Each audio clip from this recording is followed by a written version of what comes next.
Hello and welcome everyone to New Moon 2025, Cycle 10, Need for Link number 2. If you're new to the stream, welcome everyone, and this is going to be our second and last Need for Link for this group of cycles. So if you're new to the tournament or new to our formats, then again, welcome to the stream, and I'll explain what Need for Link is. So Need for Link is a special format where you get to play as the different Link navies from the game. So these are all the cross navies in Gregor and Falzar and Protoman as well. So there's Falzar and Gregor plugins. And these navies have special abilities and stats depending on the navi, and these will be shown when our commentators go through the setups. And another unique thing about this format is something you can see on the screen. So to play in Need for Link, players are required to submit art with their builds. And I mean, these art pieces are not supposed to be masterpieces or anything amazing, but it's all about the effort and the creativity people are putting in. And as you can see, people always come up with really fun pieces of art as well. These pieces of art will sometimes end up being as emotes, and a lot of our really good emotes came from previous Need for Link tournaments as well. And the other thing about these is that Buck the Thunder and Hapite Healy chips are banned. Everything else is allowed. So they were basically banned because they were too strong and they don't fit the format. And playing as Mega Man is also banned. So these are only Link navies for this tournament.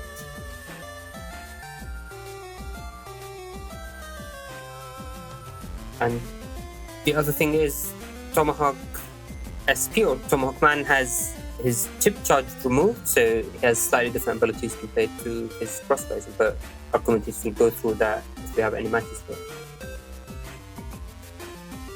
And next week's cycle is going to be back to standard as players prepare for the Blood Moon. So our Blood Moon is our big tournament, and it's not going to be happening next week, but the week after. So next week, or the cycle before Blood Moon, is one where people usually prepare for the Blood Moon, bring their builds, and basically practice and see what they want to run. Then the Blood Moon is our big tournament where it lasts over 4 weeks, and it has the top cut stage, and the winner of that ends with the Moon Master. But if you're interested in joining our standard format for next week to prepare for the Blood Moon, which I definitely recommend, then signups are still open until the end of today. And if you want an extension, you can also head to the tournament channel for that. Alright, with all of these introductions out of the way, going to be joining us today on commentary are Symes and SoulXCross. Hello guys. Yes, hello Player Zero, hello chat. We are here today for another Link Navies cycle. It's one of the most classic BN6 formats to actually drop a little bit of lore. The second ever tournament I joined all the way back in I think January or February 2017, hosted by Eurasia, was actually Link Navies, so we even played it all the way back then. Yeah, it's been quite some time, actually. We've been battling for a long time.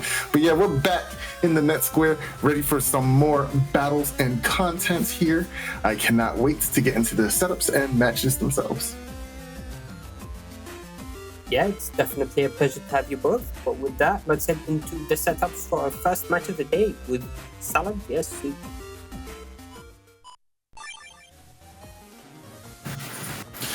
All right, now before I actually get into setups, I do want to pay homage to the beautiful art that we had made by Salad for this week's Cycle 10. It is the family.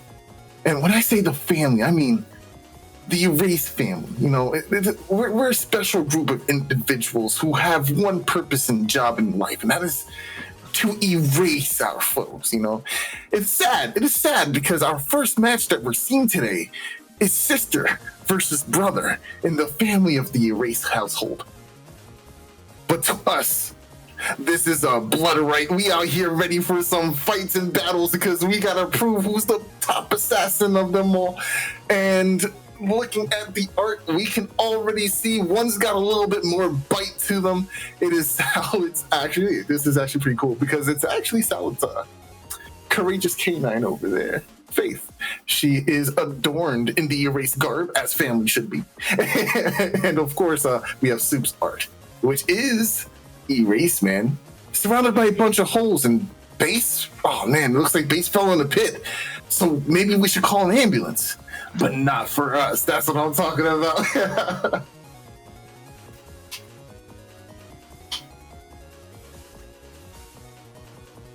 All right. Now, getting into the setups themselves, we do have, let's start with Salad. Actually, it's pretty funny because we did not coordinate with Salad at all. I mean, the Soup and I kind of collaborated on the build, what we wanted to play, how the matchups are going to shake out, what we should use, tools, blah, blah, blah, blah, blah, all these extra steps. And we were diverging a proper plan of assassination. Salad didn't even get the memo, but understood the assignment. I am so proud. I'm just so happy that this is how it all came about. It's perfect. She even played F code. I mean, what else are you gonna play with Erase Man other than you can genuinely actually play B, and you can also play W. You can also anything with machine gun or Magnum on it is a solid code. F obviously is really good because you have both of them, but as long as you have those two chips on code, that code's gonna do a lot for you, in my opinion, because those chips are just that powerful. Yeah, I mean, I think if we were like on some weird EXE6 stuff and you had the Gregor Giga and Double Beast, I could definitely see W code. But like, I don't see why you would use anything other than 6, because you got that machine gun and Magnum, as you said, which gets the plus 30 cursor boost. Mm-hmm. You also got that Fish Giga base. Mm-hmm. Right on code. What I find fascinating, though, is that instead of using all of the allotted mega chips in her disposal, she opted just to bring the 5. She said 5 is good enough. I don't need 7. It's crowding up the style a little bit. Gives her more options of chips to use. Like we see double point in here. We see a singular fast gauge, full cust. Very interesting chip choices indeed. I actually kind of really wish we did the wind tech too, because wind with the erase beam charge shot, no, not charge shot, the gold chip actually can be pretty spicy if you freeze the opponent, especially, and you get them sliding through that beam. It's really nice. But yeah, also I want you to pay particular attention to the beautiful layout of Soup's folder. It says B Fun B. That's it's a little bit of that Queen slang. Yo, B Fun B. But that FBKF. B Fun B Fub Kuf. Yeah. I'm not sure what that part at the end is supposed to mean. Hey, we fumbled the bag. It's okay. At least we got B Fun B. Yeah, whereas salads is just boo boof. I don't know. It sounds like a word, actually. But yeah, that being said, I think we've covered the basics. Are we ready to get head into the match times? Yeah, let's get right into this first match and see these two killer men try to delete each other.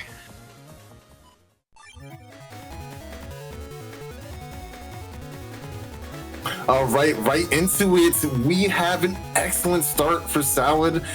Depending on what that B brother is in hand, if it's Blastman, you're gonna kind of want to get rid of those stones before we fire it off. But if it's Proto Man, it is Proto Man, so we could probably get in there for a little cheeky damage in the very start of this match too. Now, let's talk a little bit about Erase Man's kit. I think he has 3 glaring weaknesses: the lack of super armor, a pretty mid charge shot, and the lack of shoes too is pretty upsetting. I think those are very big weaknesses, but those aside, I also think he's pretty slept on as a character. Erase Man is very strong. I disagree. This is a really bad condition. Now, basically what's happening here is We'll see Invis Pierce. No, defense first and Invis Pierce, most likely. No, we're gonna wait for the timeout and we're gonna machine gun straight away. Yup. Oh, all the damage.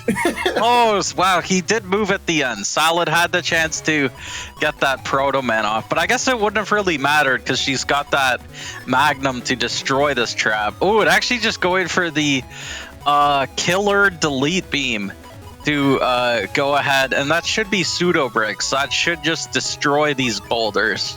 Oh, she didn't take the beam. You know, it's interesting because she probably wanted it to delete those boulders, as you say, because she can't move at all.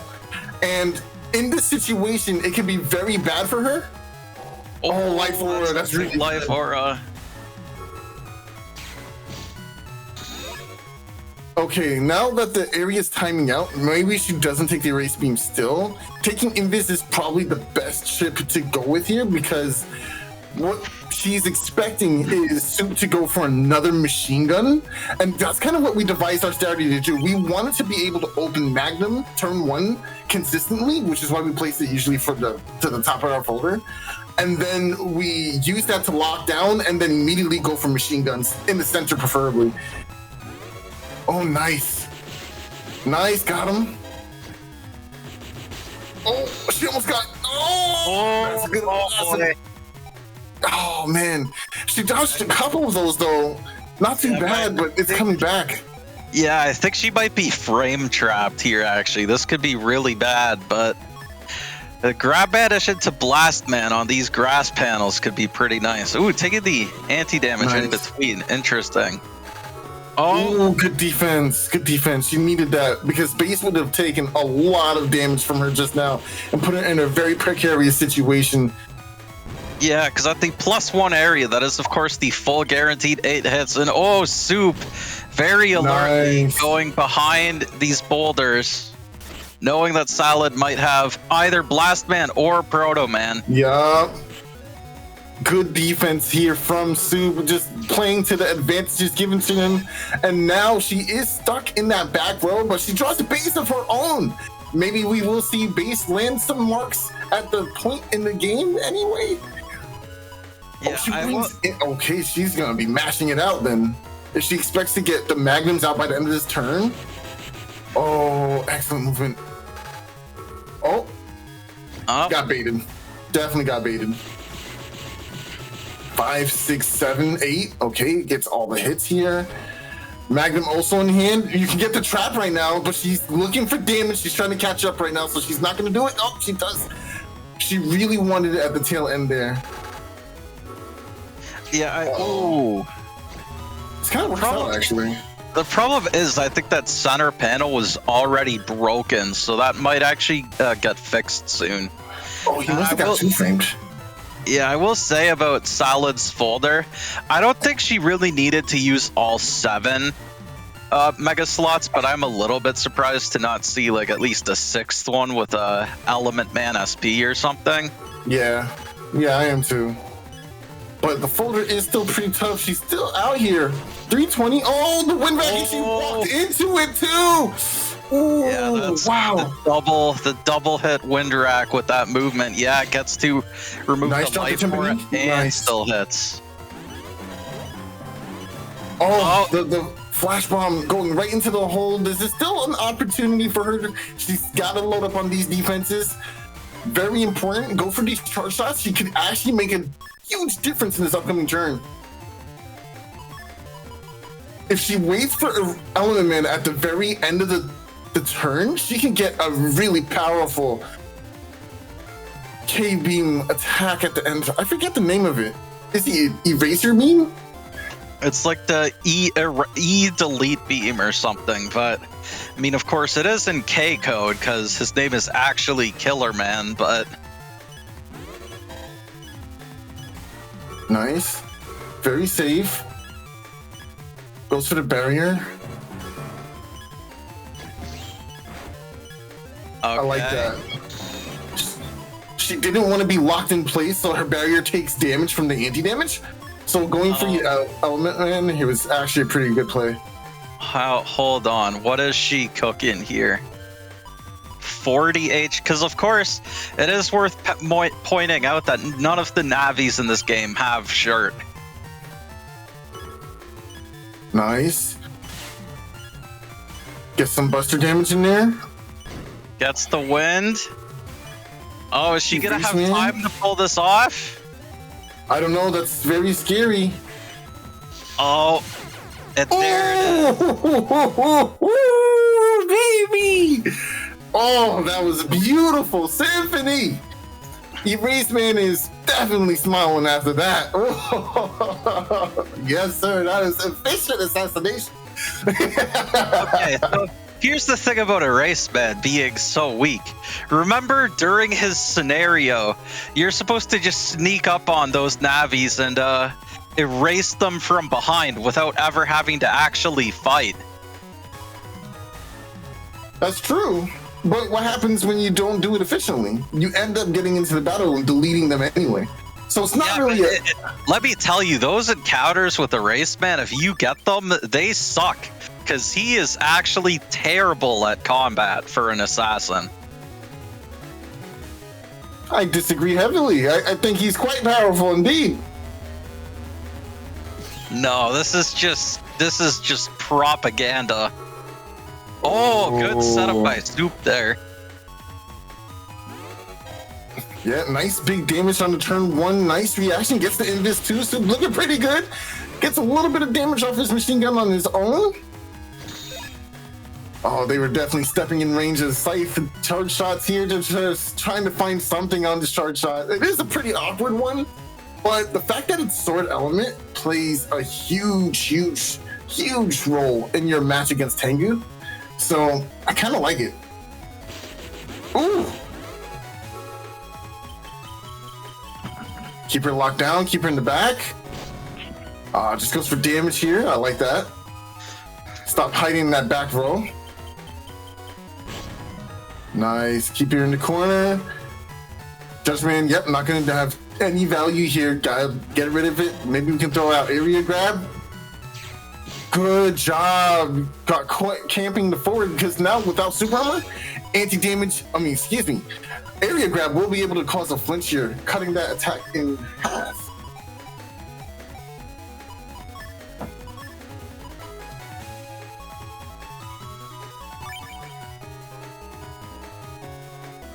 Yeah, Salad in a pretty rough spot here, but I think bringing a couple of magnums of her own on this turn, gonna try and get Soup trapped the way he trapped her.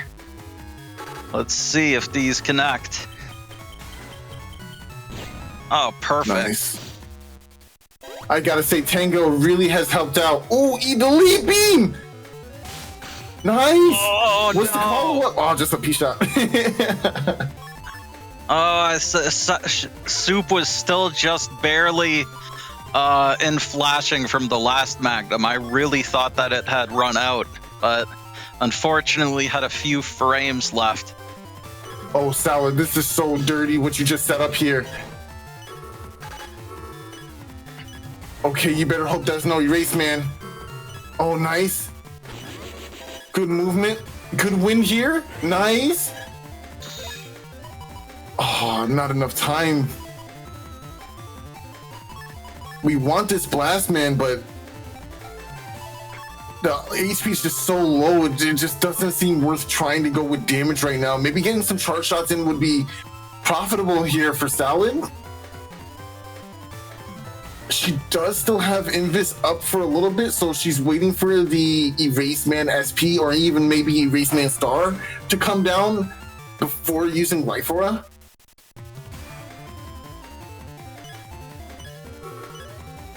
Okay, no, she just throws it up. All right, interesting.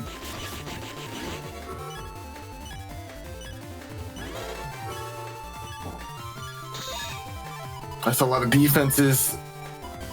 Oh.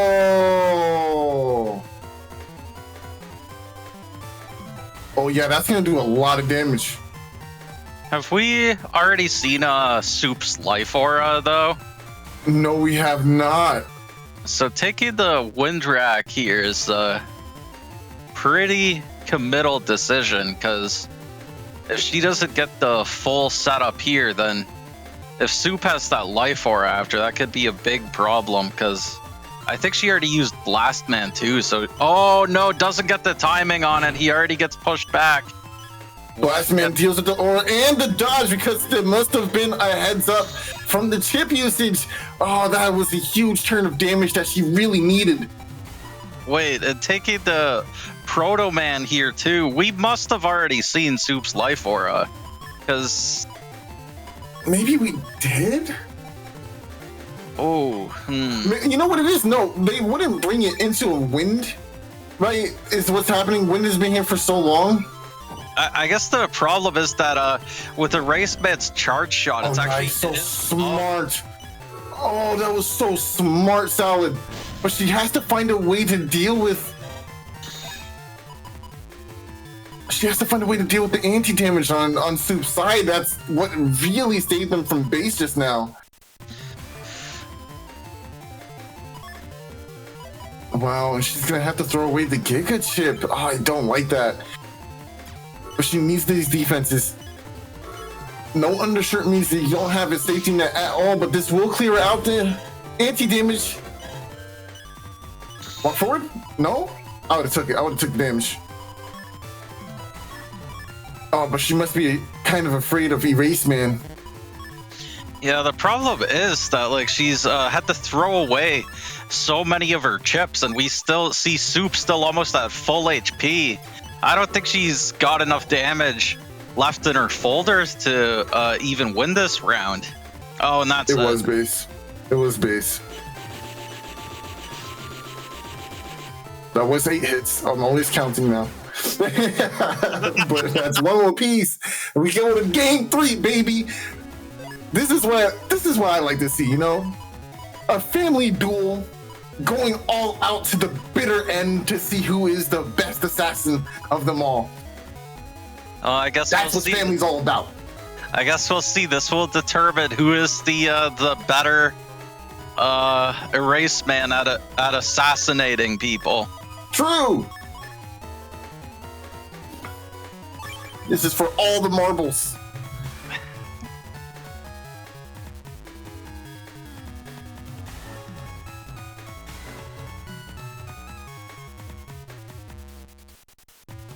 You know, I kind of love that the Buster on Erase Man is 434, with those 4s being a reference to the number of deaths, just like his ability, and when you get the cross.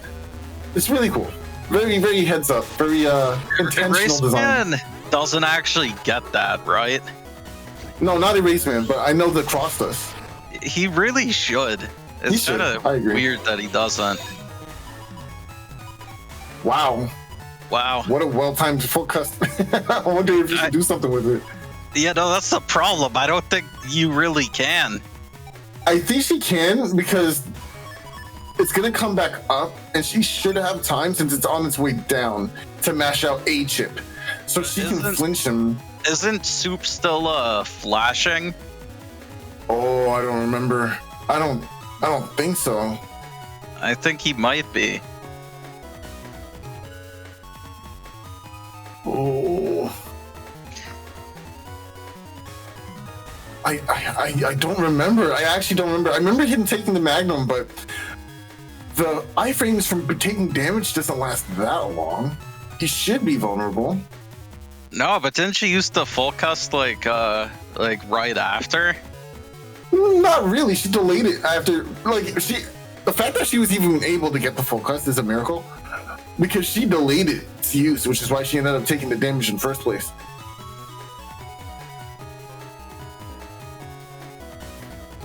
So what I'm assuming is that she waited out before going to the end of turn, just so that way she has a turn to get out some damage.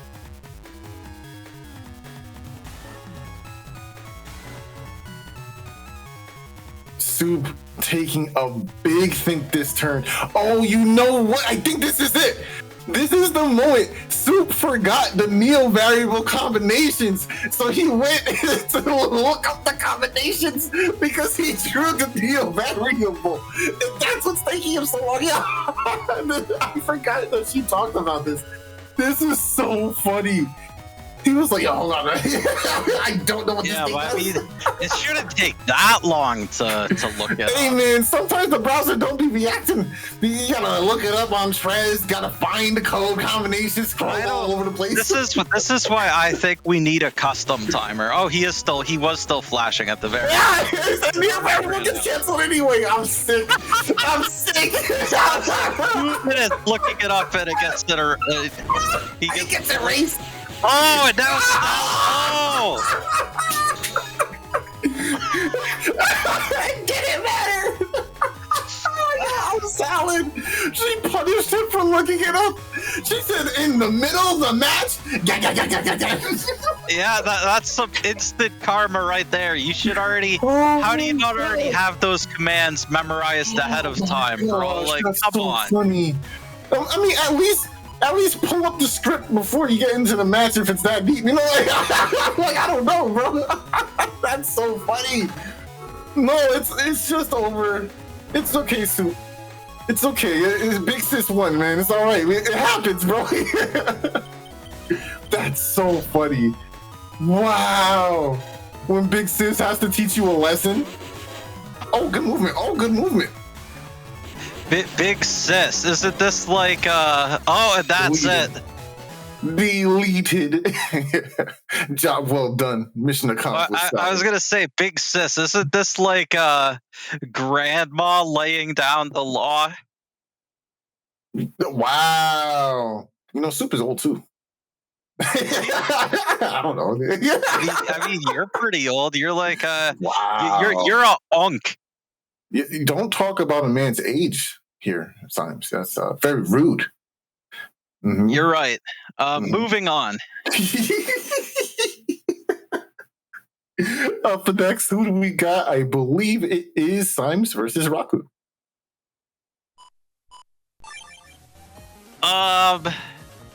So yeah, I feel like I've got some explaining to do with my art. And how Soul, it is actually your fault. Me? Yes, you. Oh man! Wow! What did I do? So don't play dumb with me. You know exactly what you did. I don't know what I did. Unless you really did for gore. So this is after last week's stream. We were still at Voice. We were talking. You told me that you weren't actually using a Aquaman this time. You were using a Killer Man, and I was like, okay, that's cool. So I was working on my art, and I looked up the official EXE2 Heatman art for to use as a reference, because I was gonna try and make it actually decent.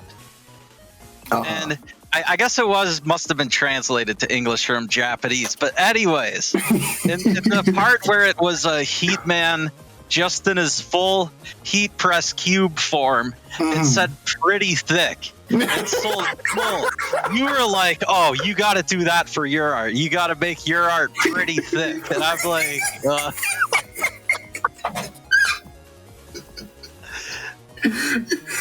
Symes, no, it's not true. That is true. I think Player Zero is still on the call too. He can confirm. No, he can't. He doesn't know anything. Wow, N1GP's against me too? The whole entirety of the N1GP? Wow. So yes, my thick Heatman art is Soul's fault. But can we talk about Rocku's art for a second here?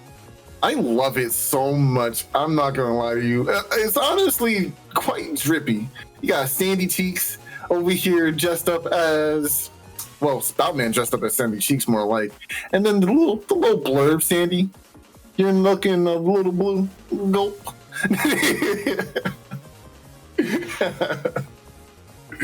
Oh my gosh, this is good art. This is just fantastic art from Rocku. Yeah, it's really good. But I guess quickly moving on to the actual folders as well. I mean, yeah, for mine with Heatman, B code seemed like a pretty obvious choice. Got those, those boosted fire hit 3s, a couple of machine guns.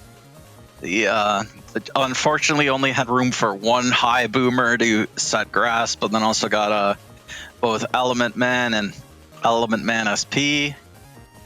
Got that fish, that bass giga, because you know how it is. Gotta run that bass. And yeah, I think the most interesting tech I have is actually this Super Vulcan, because it just gives the attack plus 30 another chip to be used on instead of the base. And I do also have a white capsule, but it's pretty interesting in this format against all these non-super armor navies.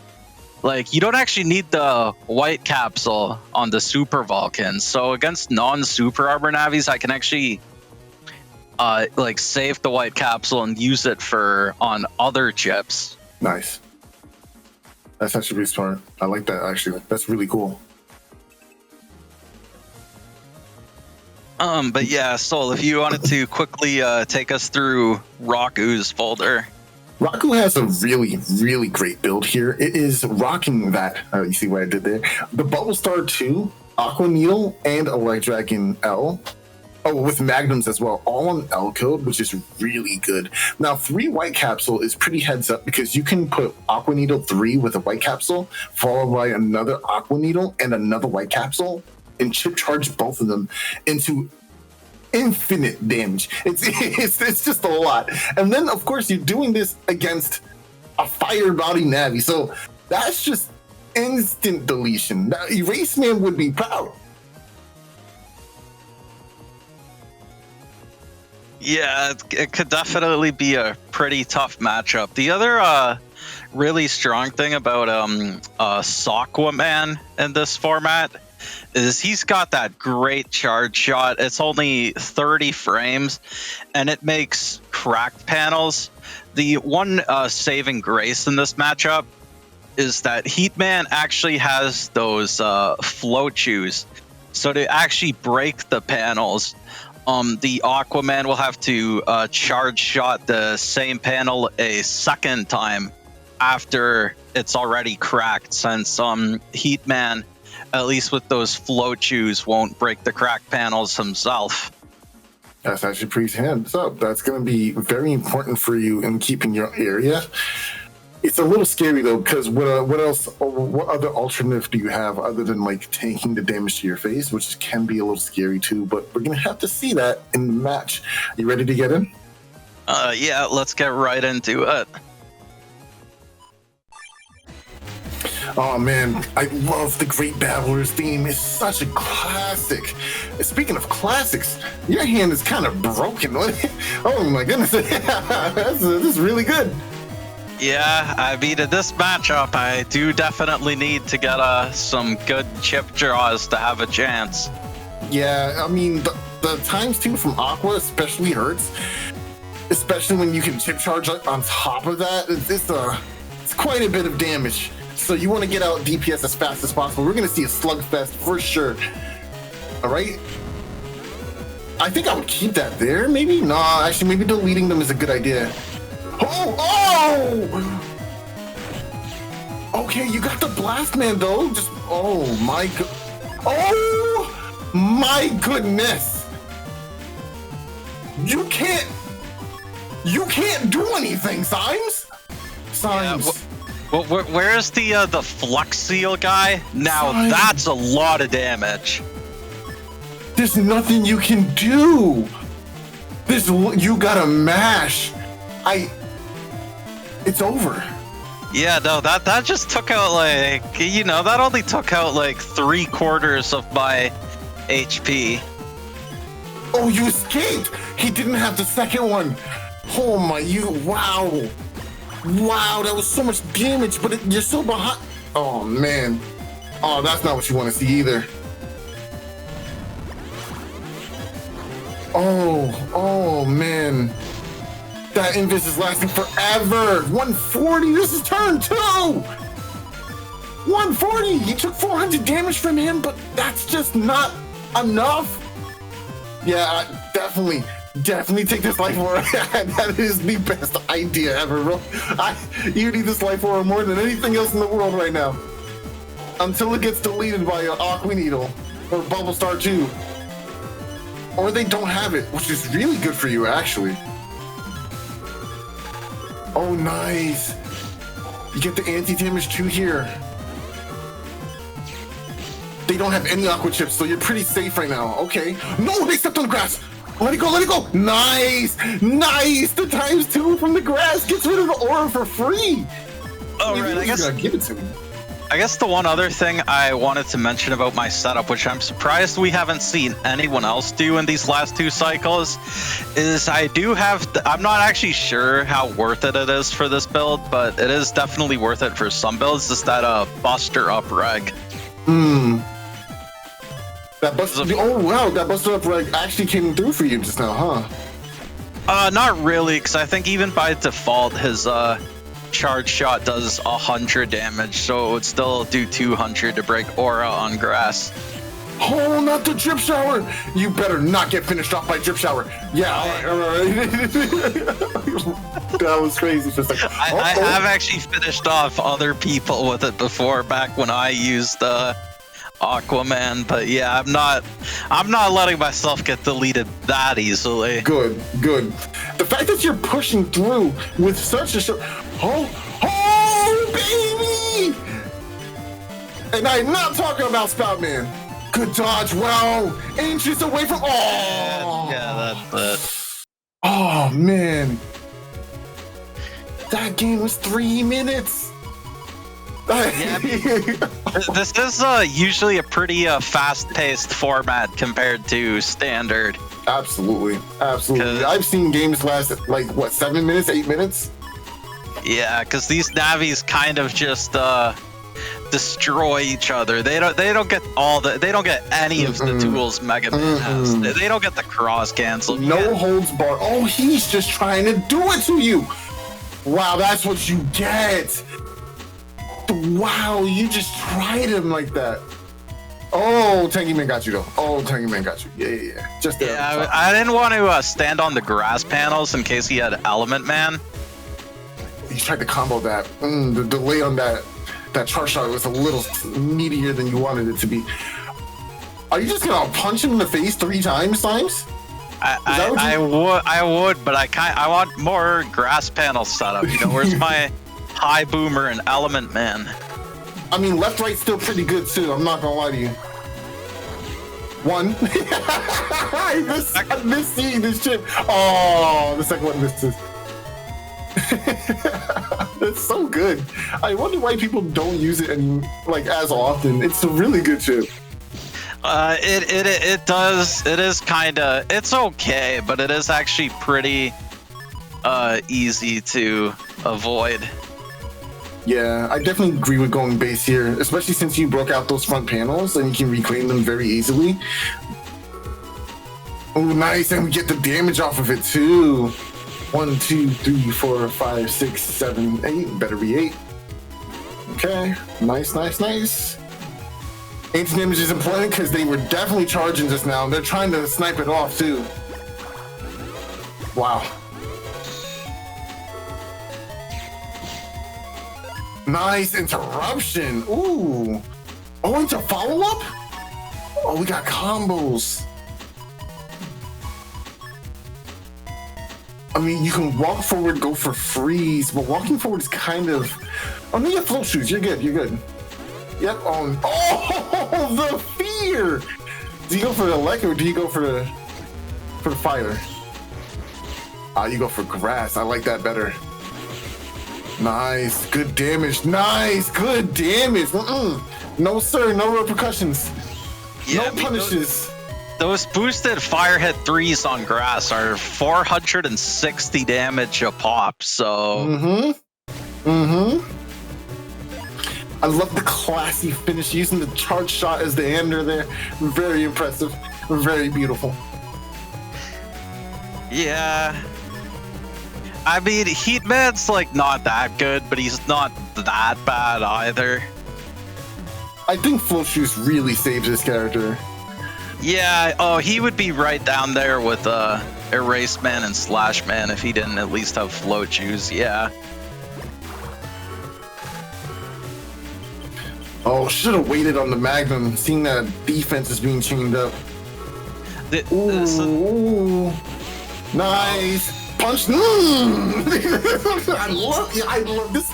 This chip back in the day was one of my top 5 most disrespectful chips. Just getting snuffed in the face is it's just rude. There's something just particularly rude about walking up to somebody and just letting them, the punish with the heat press from the top rope. Yeah, the kids these days, I think they don't know about how much of a menace Salad's B code used to be. Man, it needs to come back. Fire Hit is just such a powerful chip on top of grass, and you get high boomer on code. Yeah, that's just so good. The problem is with all the people running Get On these days, you can't really rely on keeping the grass set up. Yeah, that's true. But at the same time, Getting is just. It's only 2 chips. Like there's almost 15 turns. Well, not always, but there's 15 turns in the match, and it's only there for like maybe 4 of them. You can play around that. Oh, big damage. Come on, Symes. Just don't take the life over. You're fine. Your life is no. Soul. You're fine. Didn't you see what happened in the first round when I got hit by the Aqua Needle? Yeah, don't worry about it. That's the thing about this matchup as Heatman. You are just never safe. Don't step in front of me. Don't do it. Yeah, I will press A. This is the problem with his charge shot, but yeah, perma hold really stinks, especially for you. Yep, just get your damage by any means necessary. I agree. I would sit on base the whole time and just mash B button. Yep. I'm gonna get my punishing. You're gonna have to figure it out. I think I like the last order a little bit better. Yep, not yet. Ooh, should have waited just a little while longer. I felt it was there. I knew that area grab was bait.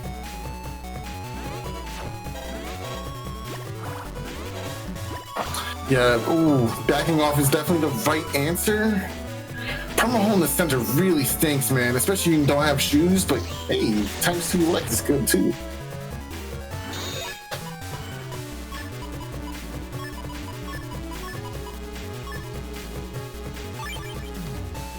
Interesting configuration going for the paralysis. Could possibly find a charge shot follow-up if done correctly.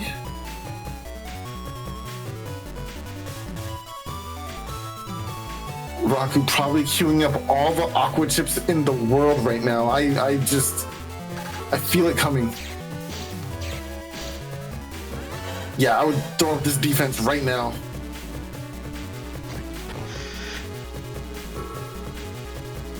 Yup. Nice. And the turn paralysis too, it's infinite. Oh, that's huge damage. Yeah, getting both of the B bros at once. The walk forward is insane. Oh, nice, and we get it too. Nice, that's GG. They don't got D. No D. GG's. Wow, very tough fight for Heatman to win. Still coming out on top with a frozen body. You cold. You cold for that win.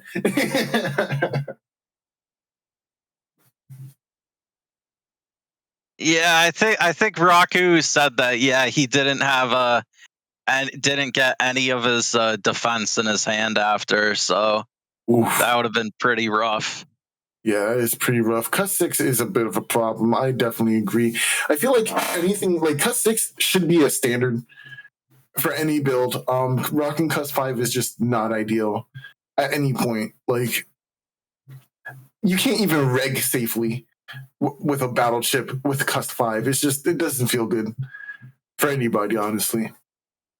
Yeah, Yeah, but I will say, yeah, this does show that even in a tough matchup, you can still outplay your opponent. But I think the thing is that after that first round, I actually really had to adapt my play style. Like if you were paying attention, usually I try and play pretty patient, but like in that matchup, like if you saw, like on every turn I was taking like at least 3 or 4 or 5 chips, because in a matchup like that, so that's what you gotta do. You just gotta try and burn through your folder and get all your damage out and delete them before they delete you, basically. So luckily for me, that ended up working out. Very much so, very much so. Now, up next, we do have Foldgeta versus Symes. Yo, you're back for another one. So yeah, it's kind of interesting that Foldgeta for some reason made Heatman art, but they're actually using Tengu Man. That is a little interesting, I'm not gonna lie. I was just thinking that to myself. Usually, you're supposed to make art of the Navi you're actually using, not a random different Navi. But I mean, it is pretty good Heatman art. I mean, it's better than mine. That's so. You know, honestly, he had a good opportunity too. Like, Tengu Man is the perfect character to model Gojo, especially when he's floating up like midair from the ecstasy from finally getting hollow purple. That would have been the perfect like picture to draw of Tengu Man just hanging there in the air and all with his power. I feel like what a lot of us do for our Tengu Man art is that we just do something like with his like extended nose. Like I played Tengu Man with snakes, and I had his nose like turning into a snake. That was probably the best one I ever did. So that's clever. Yeah, there's definitely a lot of cool art you can make with Tengu Man. But to be fair, I do love this art by Foldgeta here. It is really cool to get the hollow purple reference here. Very good anime, by the way. Check it out if you can. That aside, let's talk a little bit about this. Oh, okay. They just said in chat they were gonna play Heatman, but changed Tengu at the last second, but had already done their art by that point. I see. That makes sense. That makes perfect sense, actually. But yeah, let's look a little bit at this folder. It's pretty cookie cutter. We got some nice splashable chips in here with the Barrier 200, and of course Element SP, Meteor Knuckles, the Giga of choice, and the Grab Revenge and Sanctuary splashed in for support. But what's really impressive here is the mix of V and Y codes. Bubble Star 2, Golem Hit 3, and a Circle Gun with a single Dawn Thunder. Very interesting selection of chips here. You don't often see Circle Gun. I'm not exactly sure what matchup they are intending this one for. Groundman likes to camp in front to use charge shots, so you definitely could get a nice ×2 on him for that extra damage. Dustman is not so reliably camped in any direction because his charge shot is much more long range. And Circle Guns, of course, have a really bad time on top of holes, but not many of these Navis have air shoes anyway, so that shouldn't be the biggest problem to land. Either way, very interesting chip to bring to the table. Yeah, I think this might actually be Foldgeta's first tournament, so... That makes sense. I do like the build, though. It looks pretty powerful.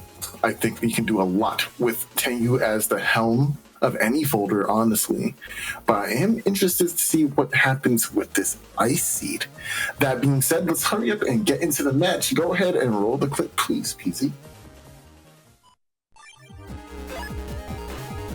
Okay, no, it is not a mirror as we have already pre-established.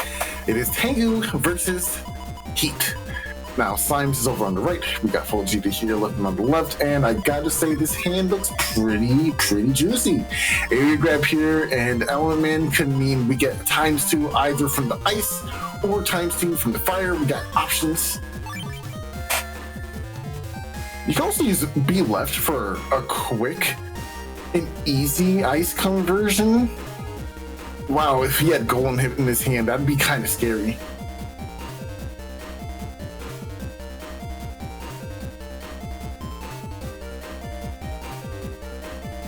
So what's your approach in this matchup, Symes? Like, how do you handle a Tengu Man? So Tengu Man, this should definitely win this matchup. But that's usually because Tengu Man would be running get-ons, which completely shuts Heat Man down. Oh, yeah. So against the Tengu Man like this that doesn't have get-ons, I don't know. I kind of just play it like a normal matchup at that point, I guess. Do you think Panel Return and Sanctuary should be much more mainstay staples in builds for Link Navis, especially for Navis that don't have shoes? Like, I see a surprising light amount of them from most people here. I think it depends. I mean, you could definitely do Sanctuary because it's Sanctuary, just always good. For Panel Return, I don't think that's really worth it. Because the thing about Standard, right, is you got Beast out, you got Beast charges, so you can also get value out of that Panel Return by Beast charging it. You can't do that here. So for most builds, I don't think Panel Return would be worth it. But Sanctuary could definitely be worth it. I definitely agree with that. And speaking of, Foldgeta off to a really good start.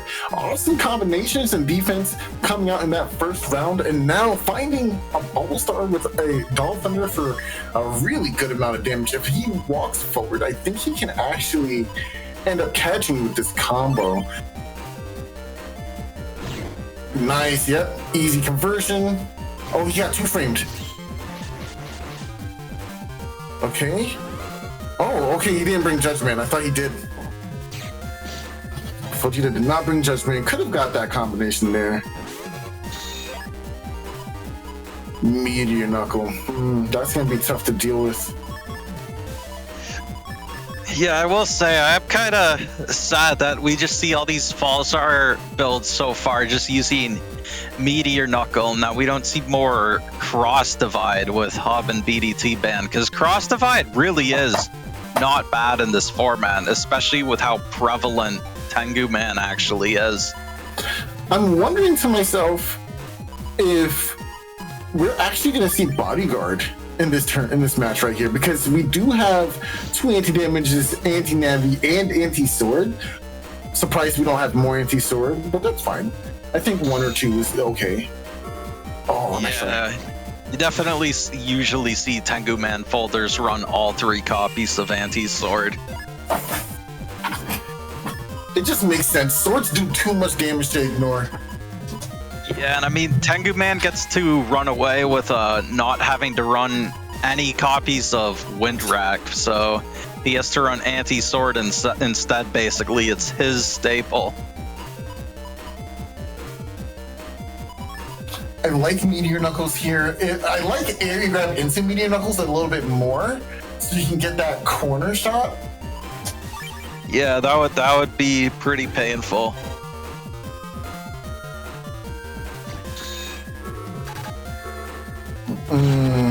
This is rough because it even makes a hole to block. He has wide sword. He has wide sword. Slash? Yeah, all he had to do was just stay there and slash. I don't know why he's like, oh, I have to go right in front of him. It's like, bro. Come on, man. You know, Mount number 3 had it right. I think they coded Program perfectly in that game. It just goes to the nearest hitbox that it can hit and uses the configuration that will guarantee damage. I just don't understand why they didn't do that here. It just should have been coded that way. Yeah, I mean, Proto Man's just kind of an idiot, I guess. I don't know. So true, so true. That's why no one's using him in the last 2 weeks. I think lots of people, I mean, B-Code is pretty good in this format, but it's not even Proto Man's nice, but it's mostly carried by how good Blast Man is. Interesting selection of chips here. Not going to see the Bodyguard after all, since we're taking both of the chips in hand right now. Not TFCing here. Interesting.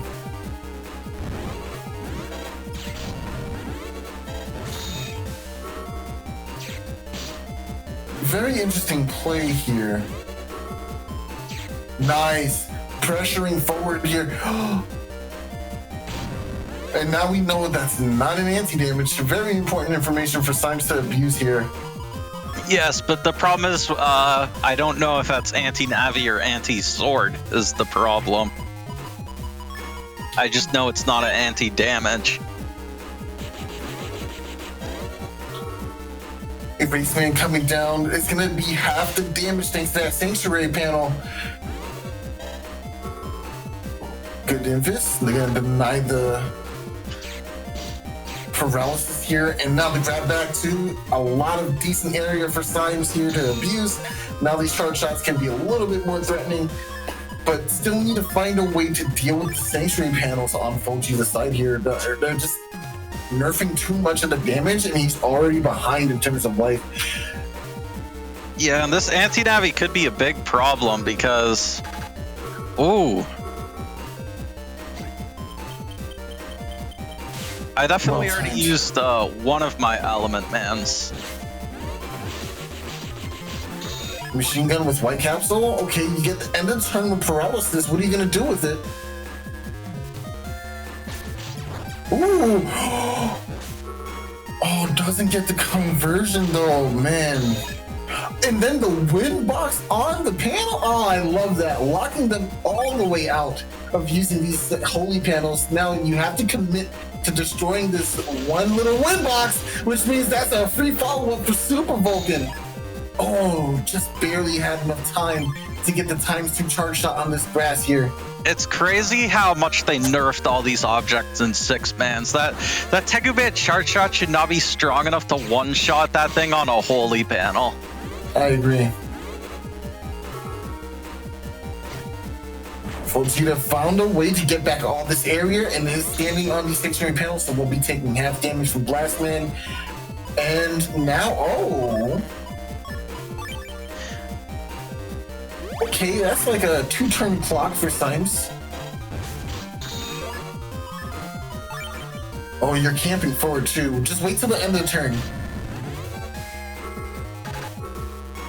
Oh, nice life aura. Very nice. Yeah, that element man ice would have deleted me otherwise for sure. Okay, we have Golem hit. This is the only chip you haven't seen yet, so I'd be surprised if you get caught off guard by this. Base, nice. Just not gonna be able to finish the game off though. You just need to do at least 60 more damage to win damage judge here. Yeah, wait, you've tracked it that much? Yes. Now you should be winning damage judge. Perfect. Yeah, no, Perfect considering how badly those first few turns went for me, this was actually a pretty big comeback for me in this round.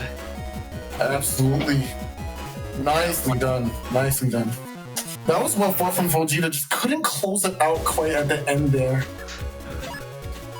Yeah, still having that life aura saved to block that element NSP was very clutch. That was massive, I'm not gonna lie.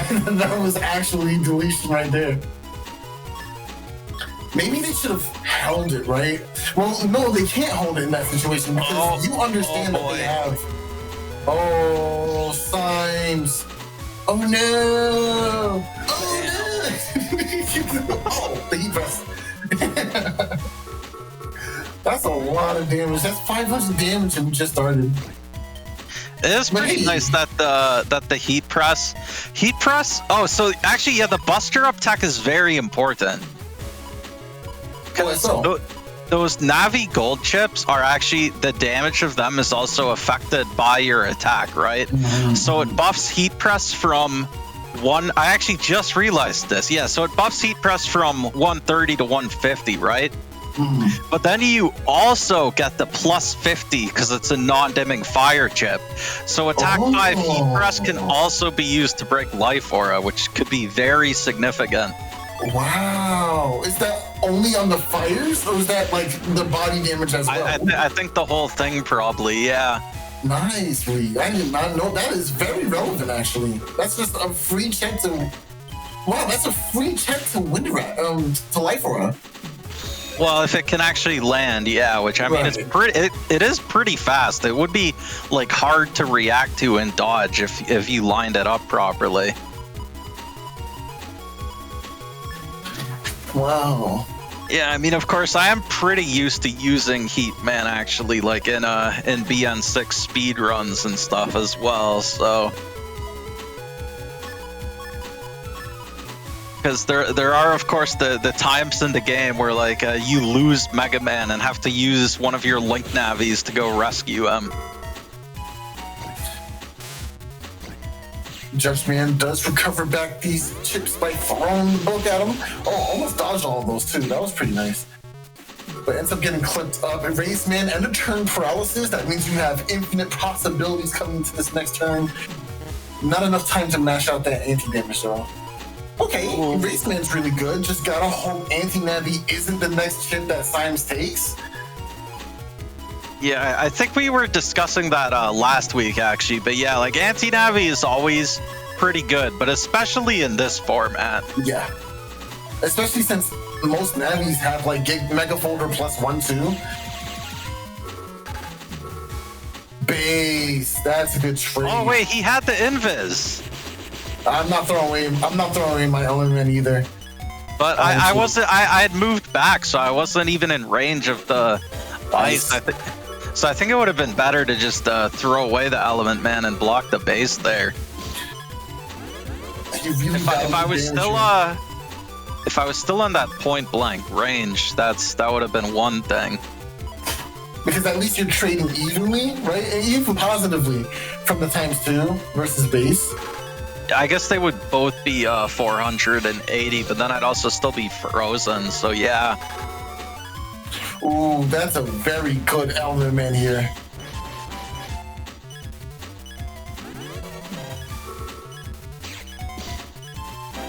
A lot of area on Foldgeta's side. Not going to get the punish here. Just maybe a little bit of a delayed reaction. Unfortunate. But they could have got the paralysis. Not a big deal. It's not like they had anything crazy, and the paralysis doesn't last that long. Oh! Oh! 4 hits. That's not good. Oh!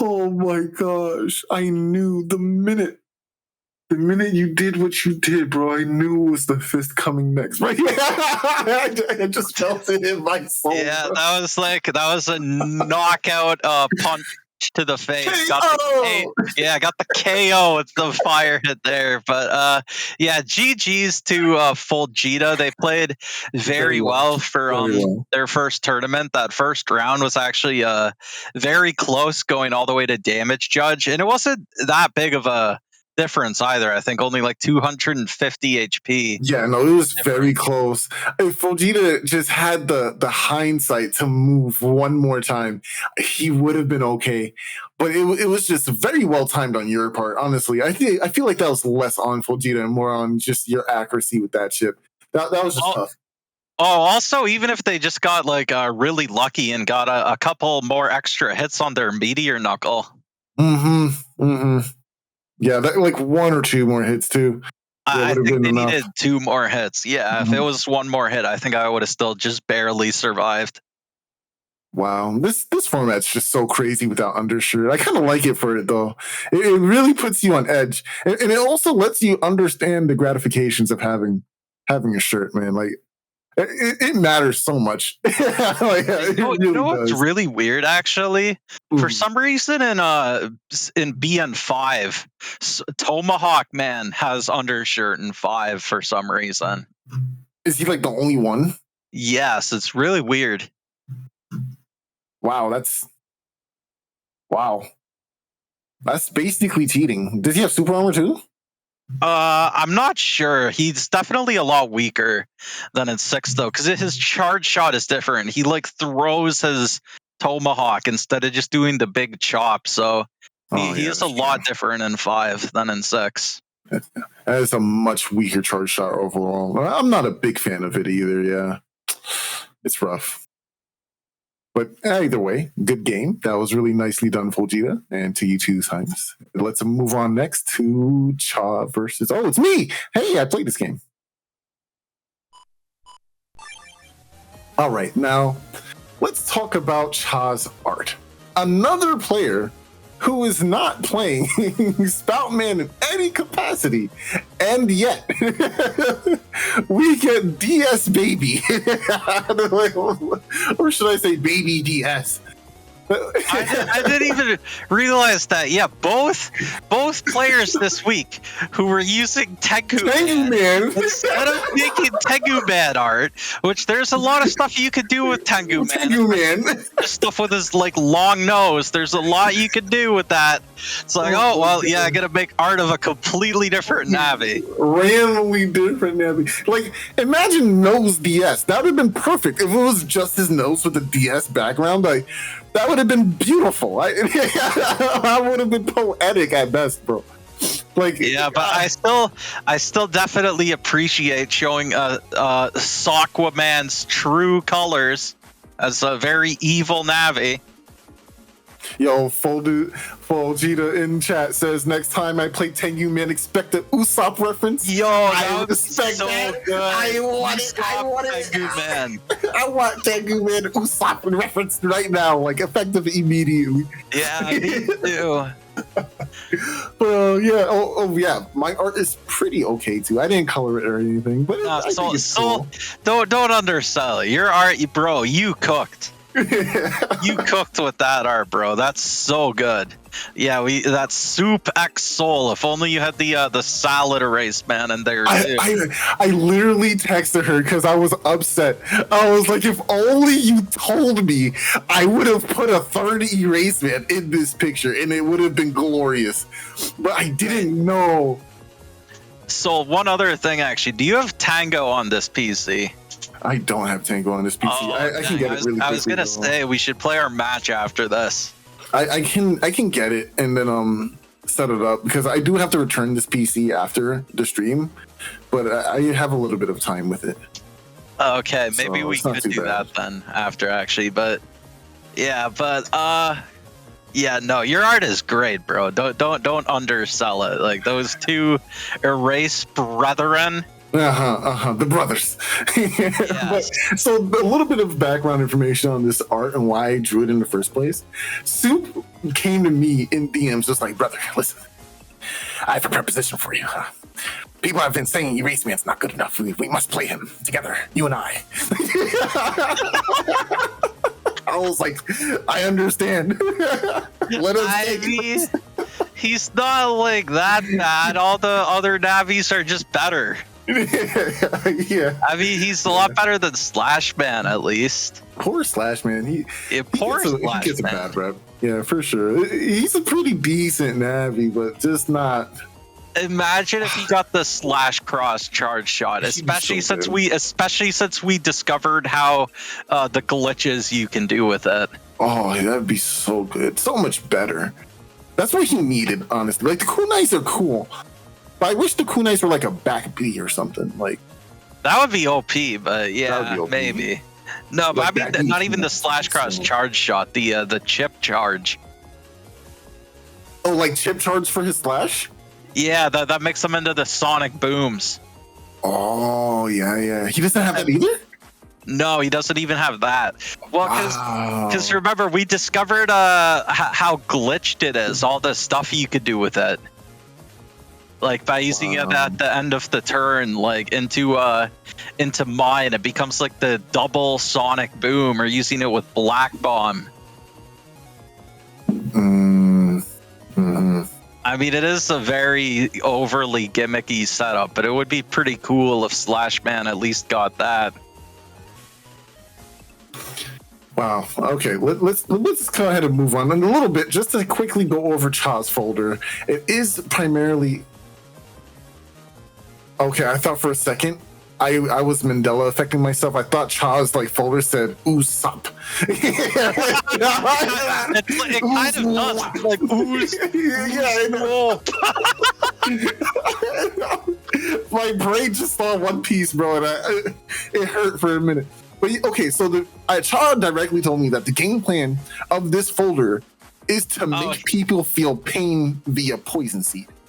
That is the entire and poison pharaoh. Yes, they want people to feel burn, and that is the entire point of this folder. Well, what I said to Cha, so I'm like, if you want to poison pharaoh people, play BN 2 to 5. Any of those games, it's pretty OP.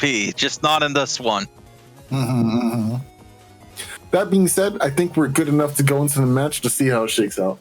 Yeah, it is pretty crazy that he doesn't have any Navis or Gigas. Oh, I just realized that. That's kind of crazy. Okay, starting off, we do have double poison seed. You can just throw on down there. The anti-sword is going to be kind of relevant in this matchup because I do have Neo variable. So you kind of want to have that insurance that you don't get caught off guard by that. And I have Protoman SP as well. So like, you kind of want to have those as assurance for those 2 chips, or else you're going to take a lot of damage from them, right? Yeah. I will say, when I played Cha, it was a funny matchup because against these poison seeds, Heatman's float shoes definitely came in clutch. Oh, and he barely has any attack chips in this folder, so it's like not. Oh, wow, that was anti. Oh, that's right. The charge shot is sword. I forget about that. Yeah, don't walk forward. Don't walk forward. Let's see. Let me look at Soul's folder again. Hang on. These poison panels aren't really the biggest deal.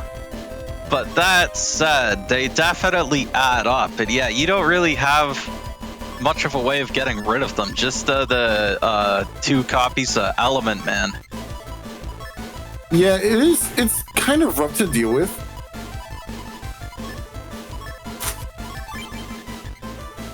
It's kind of rough to deal with for sure. Oh, Flash Bomb Magnum. Okay, Magnum's interesting because I get the flashing here and they can't really contest the Flash Bomb at that point. Oh, they ran forward, which is probably a bad spot, but I don't do it for the charge shot, interesting enough. Yeah, how much damage is that charge shot again? I'm not gonna lie to you, I completely forgot. I have the old guide up. I can actually look it up. I still have it open. Let's see. Gregor Navies, Killer Man SP. At attack 4, it's 130 damage. So on Tengu, that's 260. That's actually a lot. That is a lot. What is it after a buster up? Is it 150? Oh, that's pretty good. 300 damage for a charge shot on Tengu. That's actually kind of not bad.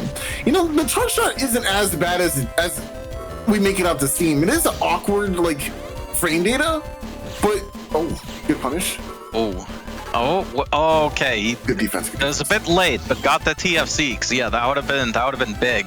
And you do manage to clear out those poison panels as well.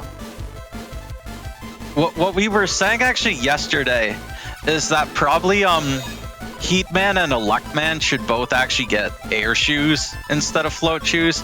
And I'd actually forgotten, but yeah, when you use Erase Man in the overworld for his like running animation, he's actually floating around. He should have got float shoes.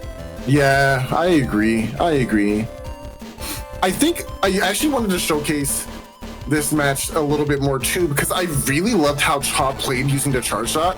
He was able to punish me on so many like occasions with this charge shot. I really didn't feel like I could do much with against it. It was boxing me out a lot in this matchup. I'm not gonna lie. Yeah, because it does only paralyze at the very tip. Oh, yeah. Hold on. Getting a lot of damage from these machine guns though. And the charge shot does a decent amount too. So it was really starting to add up. It was getting kind of scary. But I do end up taking the lead there, so not too scary, I guess.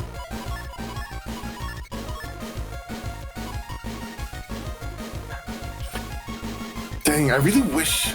Now I kind of wish that Cha had a few more attacking options. I didn't realize it was this much defense. He really wanted that purple time ticking bomb. I was wondering if this build would have worked better on like a different Navi instead of Tengu Man. Maybe. If the charge shot's pretty decent. Oh, couldn't get the punish.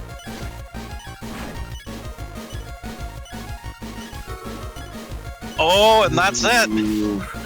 Yeah, that's a lot of damage. That's 290 times 2, which is what makes that Proto Man so scary in this matchup.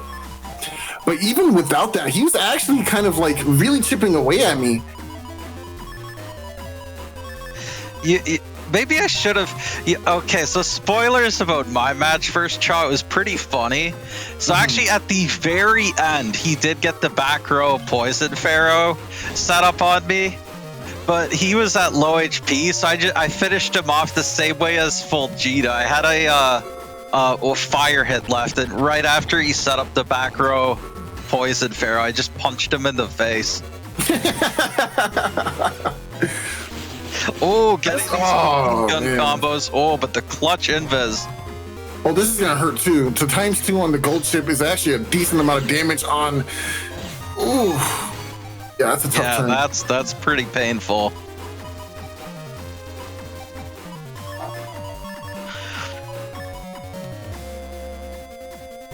This also goes to show just how powerful Geddon is as a chip with Tengu. Like, there's literally nothing I could do about this setup here. I have to take these charge shots, and the spacing between it too means you're safely getting this damage, because my charge shot cannot interact with you. I can only press my B button.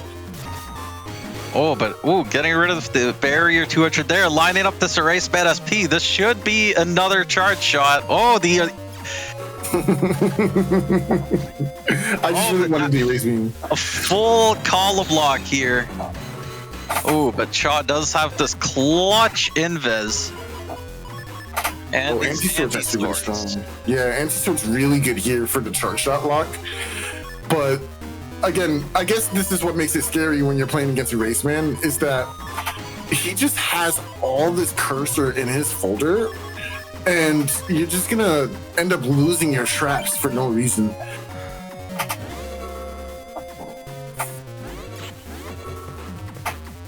There goes the anti-sword.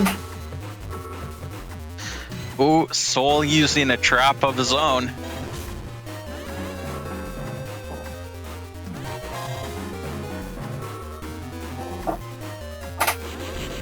Nice. Wow, that if I didn't have the machine gun there, I would have been stuck. Oh, the flash bomb. Yeah, taking this barrier 100 immediately, not wanting to deal with that. There's a few things to be scared of too. Near variable still in play as well, and Proto Man. So I guess you and Soup have the exact same build, huh? Because yours even also has the Be Fun B. Yeah. It is the exact same folders. Absolutely. Near variable was a very last second addition.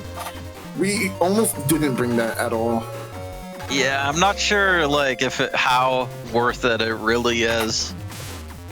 I actually really like it. I think near variable is just a really strong chip, even if it's off goat. Oh, very smart. Oh.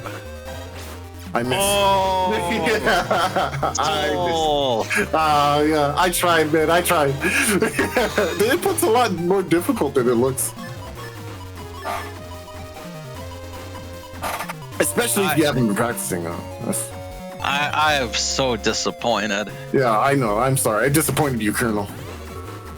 Colonel? It's a reference. You know, it's kind of weird that they added Proto Man to this, but not Colonel. Oh, that's big. Nice recovers. Oh, there's getting clipped by that scythe swing, and yeah, that is a lot. Oh, well, I feel like Chalk could have avoided that one, but yeah. So I texted him after that. I was like, "What happened?" He was like, "Oh, I kind of misremembered the frame data on that." Yeah. So yeah, he could have dodged it, but he was like, "Wait, do I walk forward or did I miss it?" That was really funny. I didn't expect it to end there, but that was a tough game for Chad. That was a very tough game.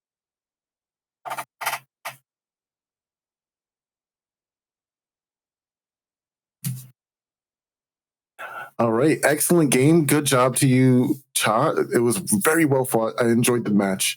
But up next, we do have Foldgeta versus Etude.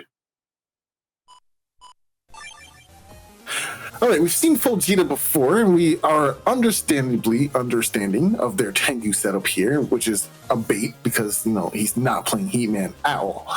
But Etude here actually is playing Heatman and is not a faker. I actually, Etude and you I think are the only two people left who I didn't get my match in with. I didn't realize Etude was also using Heatman. I thought I was the only one, and yeah, their build is pretty similar to mine actually. Also going for that B code with these high boomers and fire hit threes. The difference is we see them going with these 4 panel grabs, which we even see referenced in their art. Yeah, I'm not gonna sugarcoat it. Panel grab, high boomer, machine gun 3, fire hit. So good. So yeah, I think it's also kind of interesting and kind of strange that they also have Proto Man and Blast Man EX in B code, as opposed to Erase Man and Judge Man. I gotta say, that is a bit odd, but I do like the idea of just only running panel grabs as opposed to area grabs, because you don't really need the full area grab to do your damage with your charge shot, and plus it also combos nicely with high boomer. Yeah, definitely. I think it would be good to have like a mix of both. Like you could do like 2 and 2. The one other thing I will say is I do like that they have these 2 copies of Doll Thunder 3 to help you like in the Spout Man matchup. But I would like to see like a Bubble Star 1 in B code as well to go with Doll Thunder 3s. Because the Bubble Thunder combo is a classic. That is quite a lot of damage. And even at 1, it's still threatening. It's a slower moving fireball, but you can still catch people off guard with it or set it up. And it also sets up your fire hit 3s, ironically. Yeah, exactly. I actually was very strongly at one point. I think I did in my folder actually have a Bubble Star 1B and Doll Thunder 3B, and I ended up replacing them at like the last minute. But yeah, it is interesting. Yeah, it is very similar to mine, but a bit different as well. You still got that attack plus 30 base. The only other thing that's kind of interesting is this regged holy panel. Yeah, I think this is an interesting reg, not often seen, but it can get him out in a pinch. That aside, I think we've covered the basics and the gists of this folder. Let's hop into the match and see how it looks for Etude versus Foldgeta.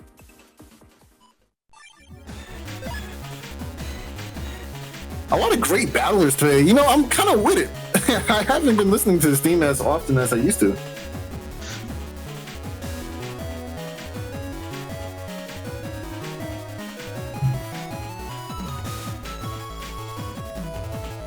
Yeah, I guess it is kind of funny that we saw Foldgeta against me earlier in the same matchup. So we'll see if they do any better here against Etude.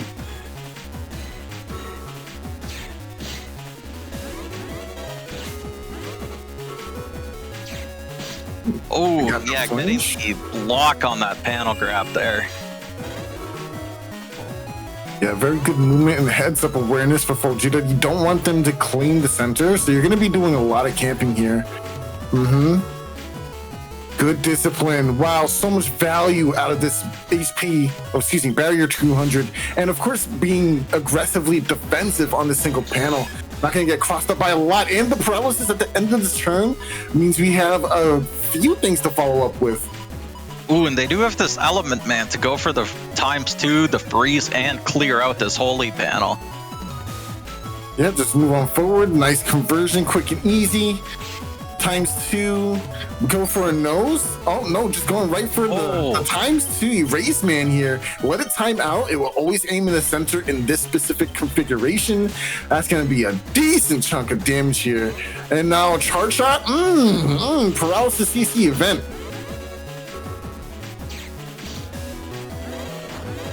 Oof. Yeah, and see that? Okay, they do get that grab banish. That is the problem with Firehit's range. It only targets up to the 3 columns ahead of you. So if you get to -1 area, they can then safely camp in the back, and Firehit won't be able to reach them. Yeah. That is one of the downsides. The other downside is it can be quite dodgeable. It's like, it can be hard to hit it sometimes. Oh, but not in this configuration. Oh, that's a very well-timed invis here. Oh, no, very well-timed judgment.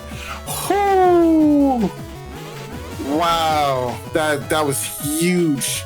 And there should only be 1 panel grab left in the folder as well. Ooh. Oh, you know what? You trained him for this match. That's what happened. He got deleted by that fire hit, and he was like, never again. Never again, bro. I'm not gonna hit by any means necessary. Wow. Yeah, no, having the Bubble Star 1 really would be useful here. I mean, it would have even also been useful for my folder. Ooh, getting a few hits from the machine gun. Ooh, getting the Dull Thunder as well. Good damage. Ooh. A drop on the... Unfortunate drop on the circle gun there, but loads up on defenses by the end of the turn. But now that allows us to go for some Bubble Star shenanigans.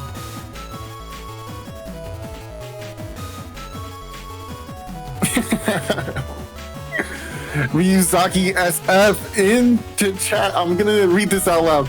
Will Tengu Man's wins just fan Heat Man's flames? Or will those very flames be snuffed out? Find out in this episode of the N1 GP. Oh, that's a huge anti-Navi too, blocking the Proto Man. Yeah, I mean, we saw earlier that Tengu Man's wins just fan Heat Man's flames, but this time it seems he's trying to snuff them out like a candle. I like the way you referenced Ryuzaki there. Oh. Question is, do we have anything to deal with the Sanctuary after this? I guess down to just 140 HP. You know, even with the holy panels, that's basically like you're down to just 280 HP, which is still pretty low.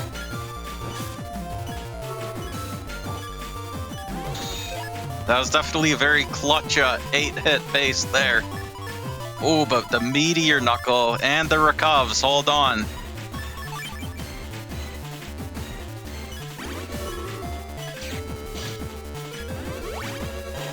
Do we have another another high boomer still? Yeah, but that still leaves these center holy panels, which you could camp on. Yeah, definitely going to be very good.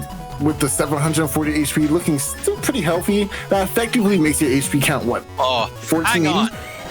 Oh! I saw as soon as they took the gold. Oh my goodness! For those who don't know, Golem Hit is the other top 5 most disrespectful chips in my top 5 disrespectful chips tier list. That was disgustingly gross.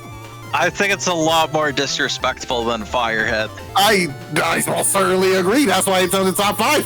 I think it's like number 2 or 1.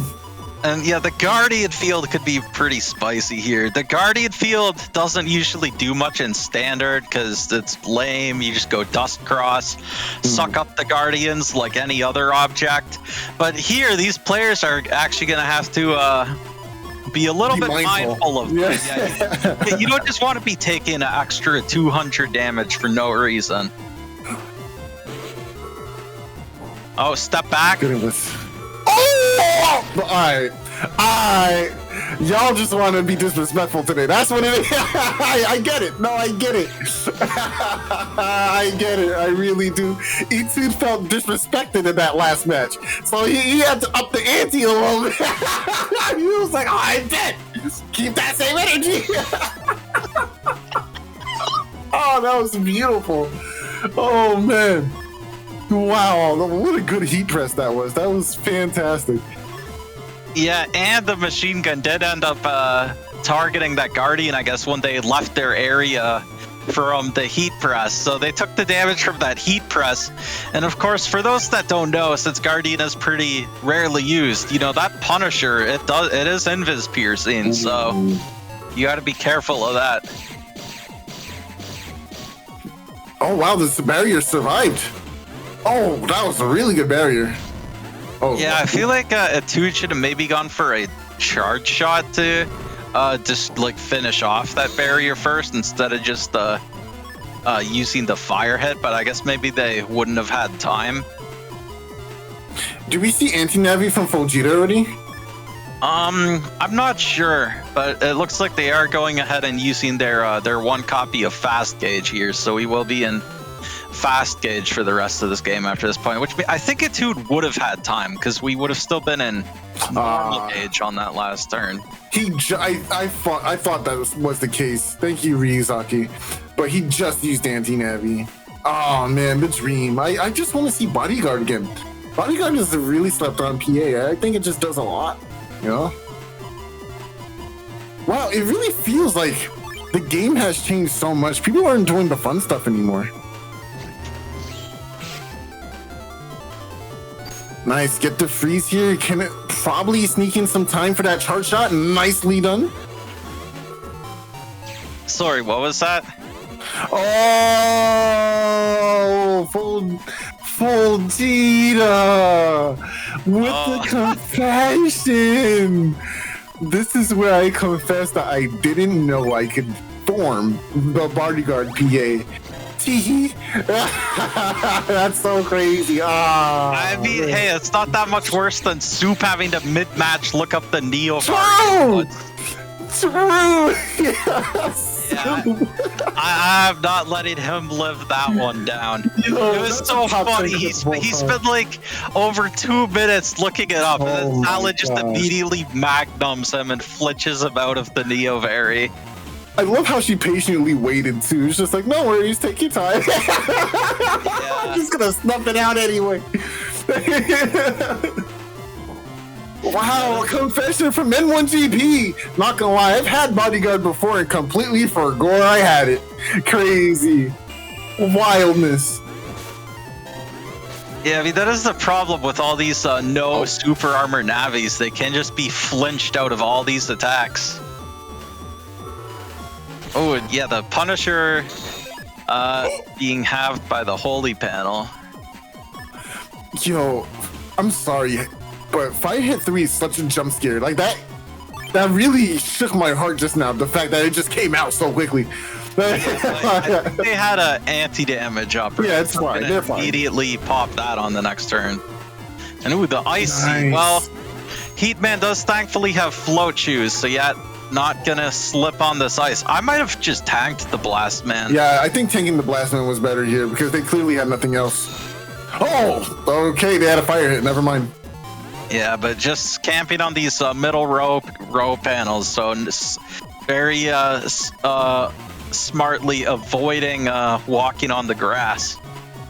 Specs a million over here in Twitch chat saying, one of these days I need to get into net battling. I love watching these when I can. Dude, yeah, you definitely should. Net battling is incredibly fun. It is a good time every time.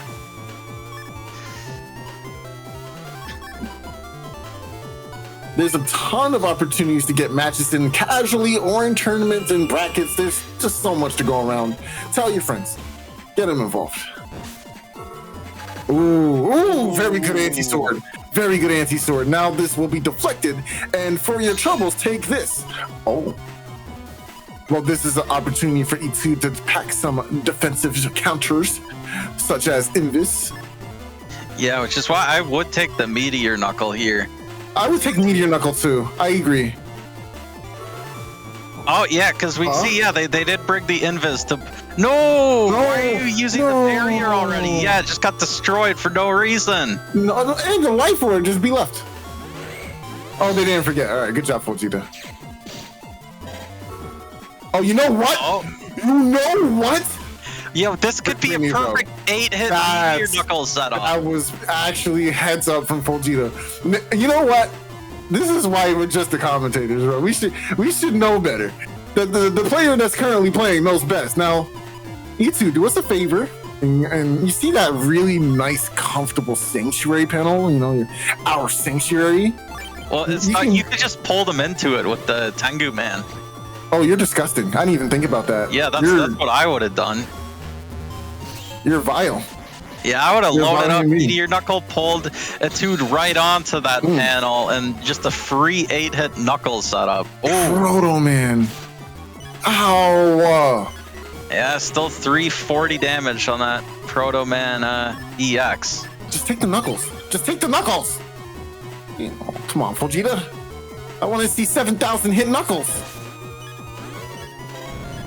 Oh. Yeah, it's. No, I think, wait, we're in fast gauge. This stun, even if they mash in fast gauge, might last. Be Pull left. Forward. Be left. Be left. No. Oh, hold Left. Hold on. Be left. Come on. Foldgeta. Foldgeta, please. No, Foldgeta. No. What? Where's the be left? What was that? Foldgeta, please. These panels are gonna time out. No, it's okay. It's okay. It's the long game. It's the long game. Okay. All right, down to just Knuckles. Let's see. Be left. Be left. Be left. Oh. 1, 2, 3, 4, 5, 6, 7, 8. Oh, that's right. Rocku BX. I think he doesn't know. Oh, it's lock-in time. Oh, it's a lock-in time. Hey, yeah, you can't like take that L on the chin. It's time for the bloodbath. We were talking about this. If you get a perma-hole field as Tengu Man against Heat Man, and you just go and sit on that perma-hole the entire game, what could Heat Man actually do? Oh. Now, I'm not sure if Foldgeta, I'm not sure if they'll think of that, but because Heatman's charge shot doesn't work over holes. Well, I mean, you can hit him with a high boomer and a free fire hit. But that's not going to turn that into grass. No, it won't. But they'll still get hit. Like they're taking damage. You can fire them for 180 plus 50. You know, that's not bad. No, man.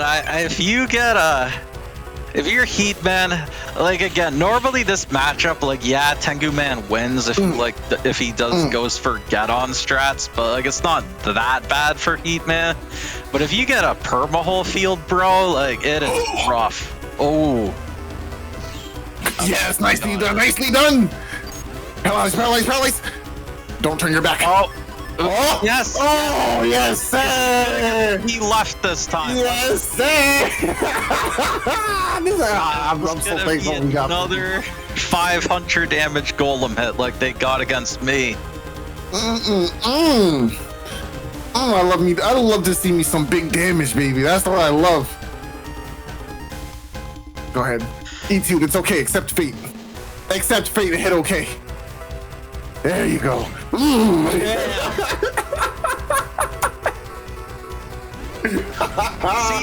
So they were aware of doing it for the golem hit. Why not pull them into that 8-hit knuckle panel grab range in the last round?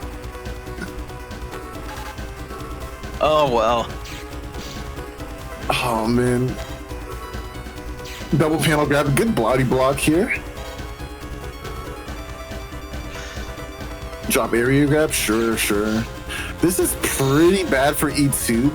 775 is a tough configuration to deal with. Yeah, so it was established earlier that Foldgeta is not well versed in the good dodge. Oh, your knuckle 1, setups. 2, 3. Oh, that's mad damage. That was, It's at over. least 5 or 6 hits. Yeah, on the 4 over. panels. No, Soul, it is never over till it's over. But yeah, Nah, you're bro. right. It's probably. Nah. you have to have life aura. Life aura barrier, bro. Life Aura won't save you against this stupid Navi. No, it definitely won't. No. Well, No. what are we doing? Foldgeta. Got caught mashing, I guess. Yeah, you sure did get caught mashing. That's okay. We have charge shots. Nice. Oh, use the circle gun. Do it. No, the circle gun would give him a chance to TFC a Invis or something. Oh yeah, but I wanted to see circle gun KO. Oh, see, Okay. there is that invisible. No, Bad TFC. No. So we have seen crazier comebacks, but that's it. That Judge Man pierces is GG. Yo, what are these matches? What is going on, bro? And yes, Foldgeta this time manages to actually come out on top against Heatman, although Etude still put up a very good fight. Sure did. It was a good game from both players. It was a lot of fun to watch. Very good interactions, man. But next up, we do have Salad versus I think Foldgeta. we might be taking a short break, actually. Okay. Hello, yes, as Symes mentioned, we will be taking a short 10-minute break. Make sure to rehydrate, grab your drinks, reset, and we'll be back soon. Alright, and we are back. Thank you everyone for your patience. We get some water and some exercise as well. But with that, let's head into the setup for next match today with Kirbo vs Symes. All right, now this is a very, very interesting Navi we have here. But before we get into that, let's talk about this really snazzy art by Kirbo. We got the Groundman, and now the Groundman drills is coming the double-headed dragon, one of the heat variety and one of the wood variety. It's pretty cool art. Yeah, it is a pretty cool art. Yeah, there's part of the reason that actually why I used Heatman this time was because I was like, it was actually like a month ago. I was talking with Pass by Word, and he said I should use Heatman. Although now he keeps trying to gaslight me and says I should have used the Raceman instead. The reason is that Heatman is really easy to draw. I mean, he's literally just a cube, bro. Whereas Groundman is definitely one of the harder Navis to draw because he's like weird. You know, he's kind of crazy. He's like this like drill tank guy. So yeah, definitely great artwork by Kirbo. How often do you see Groundman? Pretty often. He's definitely one of the top 2 or 3 strongest Navis in this format. Actually, Thiago also used him this week, and I don't think lost with him yet. Yeah, Groundman's pretty strong because he's also got that 2,000 HP. He's actually got a super armor. And we were just talking about it. He actually has like the best gold chip RC breaker. I definitely think it is the best gold chip. Not many of them are much better than that. Maybe Tomahawk's Line Nuke gold chip is pretty good too, but this is probably still better than that. Yeah, I was completely befuddled this week because I finally used Heatman for the first time, and no one used Tomahawk Man this entire week. There's one of these Tomahawk Mans I could have bullied with my fire hits, so that was I was in full Moai mode about that one. Oh man. Now let's go over the folders real quick. You've seen your folder plentiful enough, but let's talk about Kirbo's. Kirbo is packing the B Brother combination here, but also playing Groundman SP, a very, very powerful mega chip here that didn't hit 3 times, causes some damage to the field. does a ton of delicious damage. About 390, I think. It's 130 times 3.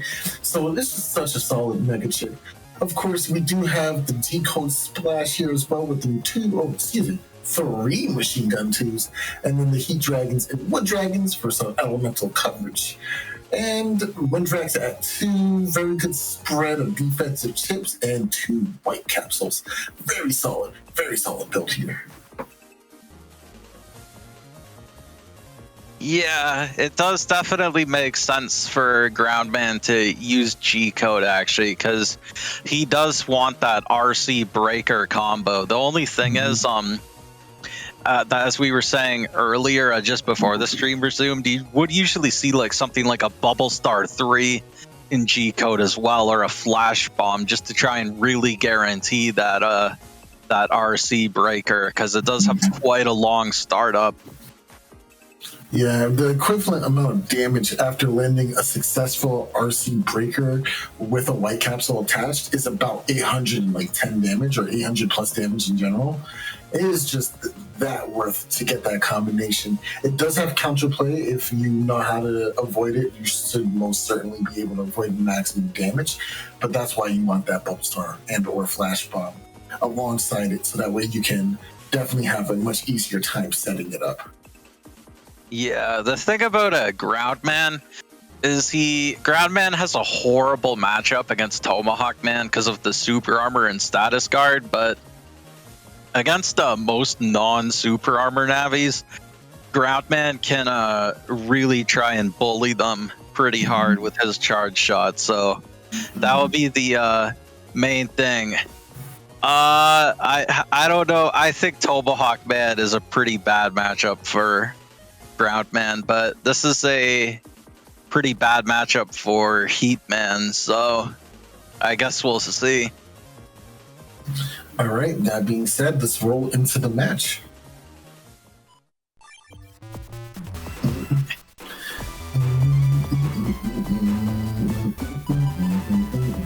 What theme is this? Is this a box battle theme? Let me unmute. Let's see. We're unmute.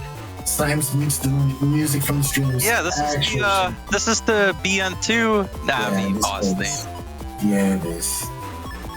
Such a good one. Yeah, I mean they're all pretty good ones.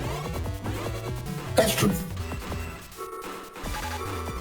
Not gonna get the position wanted from this erase man. It will whiff. Gonna at least take out this rock cube in front of you. That's pretty good value.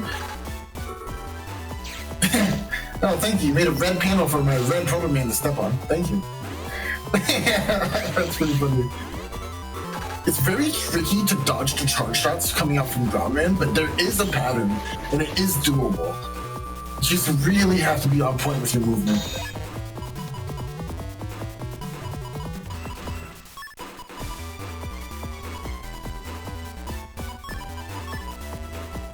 Wow, just gonna go for the RC breaker here. Very interesting. Yeah, it does need the that white capsule, but I think Kirbo is also a Kirbo joined last week as well, right? Okay, yeah, I think so. Yeah, they did. Easiest way to deal with this, instead of running around in circles, you can actually run into Groundman's body. Yeah, that's what I usually do. Yeah. So, yeah, I'm just letting people know what the counter plays, but you didn't have to, because obviously you move around better. But like, if you're not confident in dodging all the hits, take damage. It's only 10, and you'll have flashing from that. And as long as you keep walking into their body, you can just avoid it entirely. But Symes had anti-damage up anyway, so it wasn't worth like losing your anti-damage for that.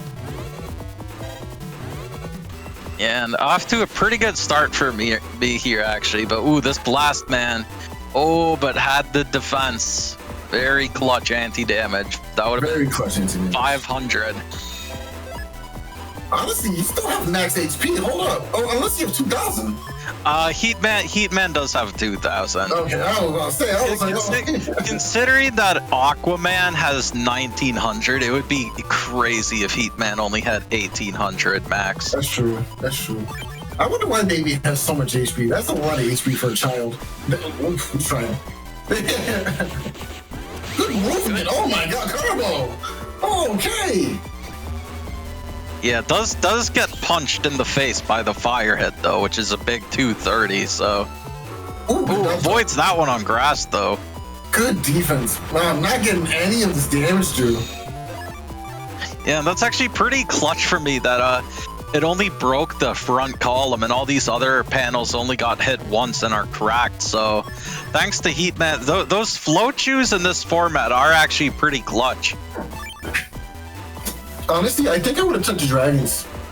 Like, I think the float shoes and having 500 more HP, that's like the main reasons why Heatman is at least like a little bit better than a race man still.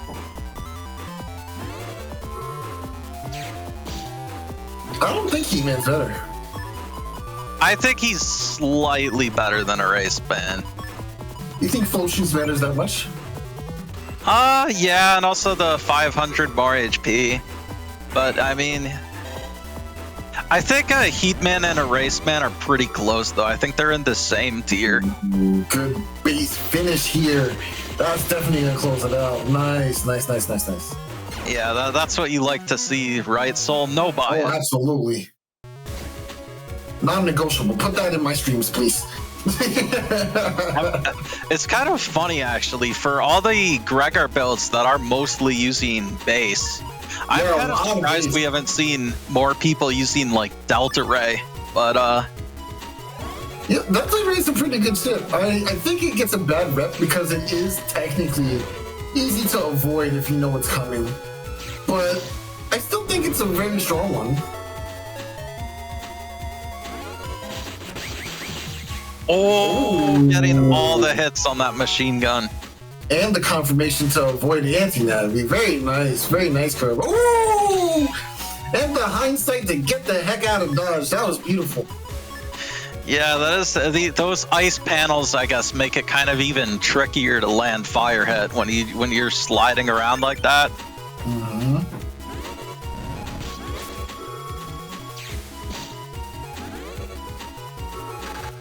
Nice. I don't think you have enough time to sneak in both or all three of these dragons. Oh, you do! Oh, you do! Ooh! Ooh! Okay, this is a slugfest. Nice. Oh, I should have saved the Heat Dragon.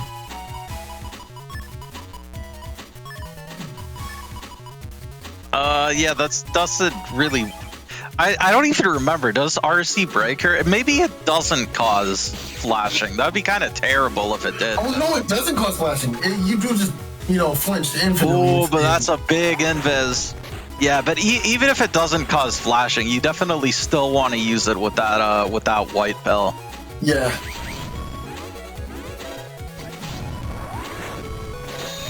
Good movement. Good. Hey! You see, he didn't have the anti-damage this time, so it was worth doing it. Just for the assurance. It's only 10. It kind of wasn't worth doing it. I wasn't going to get hit anyways. I just kind of... I don't know why I did that. I was like, might as well. I mean, it's better to be safe than not safe, you know? You never know. Just give him a little love tap, you know? Yeah. Well, this is kind of nice for Kirbo. Yeah, they have that wind rack to just immediately get rid of my life aura. Oh, I think that's the movement you got to do against Grandma. Ooh, I mistimed it a little bit that time. Look at it. Heatman looks so sad when he's flinching. Look at him. Oh wow, he really does. That's a good frame. Look at Ground Man though. Where's the rest of your body, my guy?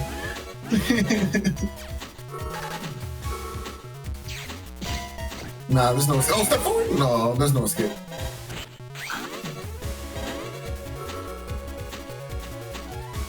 Ooh, and those whole panels coming in pretty clutch for me, making it so Kirbo can't use that Proto Man, but fortunately I had to throw a base away here just into this anti-damage. It's still better to take the anti-damage. Yeah, and ooh, So, they it's worth. did manage to open Cust before they could get that anti-navi off, and it looks like they are throwing that away. So that could be pretty important. Of course, I had no way of knowing that at the time that they lost their anti-navi.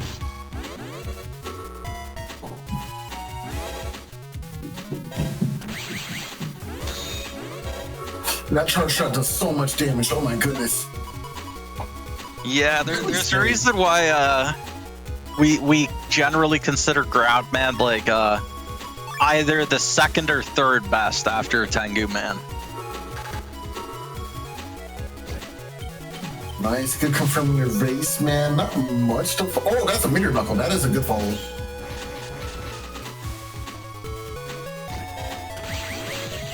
Nice, good. Yeah, I like that. Oh, you should have got it on the charge shot in. It was worth waiting. It was worth waiting. Oh my goodness! Yeah, Call an ambulance, but not for me. Yeah, I decided to just use against Groundman. It was worth just using my white capsule on the machine gun instead of Super Vulcan there, even though he's got super armor. Nice Oh, shot. and that's big. That Erase Man would have been lethal. Oh, that's gonna save your life, B-Buster. Oh, Symes, I love you. So where does Heat Press rank in your top most disrespectful GIFs? 0, bro. That's the most disrespectful thing ever, bro. Because I specifically moved back to use the Heat Press and land directly on him too. Oh my gosh, I want my body contact, baby. But yeah, no, that was a really close game though. Actually, Yeah, it was. Kirbo did play very well. So yeah, definitely GGs to Kirbo. That was actually very close. I had if I didn't get that Judgment off to interrupt that next machine gun, I think I was would have over. been dead there probably. Honestly, I think if he went for one more charge shot, maybe Meteor Knuckle could have gotten it, but there's no way to know because Meteor Knuckle is already an RNG heavy chip. Yeah, So it's tough. it's a good thing I was on the full 9-panel configuration. Yeah. I was camping that center panel for my life, bro, because I knew there's a good chance they might have had Meteor Knuckle. And yeah, thankfully on that center panel only took the 2 hits. Oh, well, that was tough. Like in this format, like I am surprised we haven't seen more cross divide or even base anomaly this week. If I was playing this bout, I probably would have been playing Cross Divide anyway, so you would have seen it. But unfortunately, this week was the Eureka of Assassination. Speaking of which, up next, we have Salad versus Foldgeta. Yes, once again, the Erase family rises out of the depths to claim another soul. Perhaps, potentially. But this time, it is yet another Tengu user. Hopefully Faith has good eats today.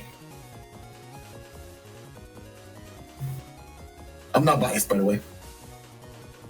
Yeah, these are both players we've already seen. We've already even seen Foldgeta against Soup, which was the same Tengu Erase matchup. This time we're getting to see it from Salad's perspective. So yeah, we got this great Erase Man Faith art. Yeah, Salad really cooked with this one. I agree. It's so nice. I really liked it. Yeah, it's really good, really well done. It's so funny. Yeah, just the dog and the Erase Man armor. My favorite part is that it's almost as if Faith is looking directly into the art of the next person's play. Just staring it down with that devious smile. It's so good. Oh, man. But yeah, we've seen these folders already. Foldgeta's playing a lot of good stuff with that V code splashed in and 2 recovers in Y code. And for Salad, we are rocking that F code good stuffs with the base here.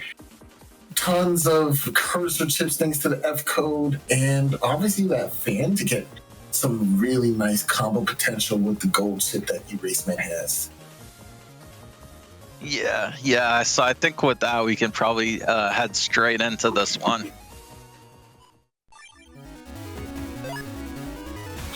All right, not a bad start here. Got a lot of defense. Focused here could just potentially steal a turn as well. Area grab is always going to be good.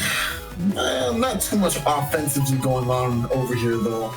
One thing I do want to add, Double Point is such a scary chip to use alongside something like base, because you don't want to give up area too prematurely, because that gives your opponent a chance to walk forward. So you really want to like combo it with paralysis or some kind of CC, or block off the frontmost panels with a magnum so they can't run forward afterwards or something like that. Or I guess if you're already at +1 area, but it kind of sucks to give up a area advantage like that. Yeah. And we only play 3 area grab. I love that it was just mutually understood that having more area grab just wasn't what Eraseman wanted. I think you could probably do 4. Ooh. Almost unreactable. Oh. Foldgeta just camping forward, not trying to give an inch here. Definitely wanting this area. Yeah, I definitely saw that coming. This grab revenge was a good call here for Salad. Ooh, unfortunate TFC there for Foldgeta on the grab banish. Camp forward, good. That's how you deny the charge shot damage from Erase here, because he will not be able to step back and get the proper footing for the charge shots. Man. It's kind of crazy that Tengu Man gets full Omni shoes. Yeah, I mean, is it though? I mean, Tengu Cross only has air shoes. That doesn't give you float shoes. True. This Tim Patty, though, with the ice cube in the way. Oh, but the problem is, these ice panels. Salad can't land up the charge shot. She can't. Oh, that's so smart. No, but the extra panel. Oh, but this is perfect. She said, I'm gonna find my scythe. I'm gonna find my land. Yeah, but actually now if Foldgeta were to camp in the back column, I think there's nothing Salad could do to reach them. Now we can go down to the base. No, but that won't work. You'll be far forward. Yeah, that's why your Eraseman's so bad. Like, yeah. Oh no! They cleaned up. Oh no! Nah, that's my trap. And the thing about Timpani is it's a status effect, so it works fine on Tengu Man. It's a Tomahawk Man who would ignore the that immobilization. Mm-hmm. Oh, I love machine guns. I love it so much. Nice. It's good damage all around. Good interruption too.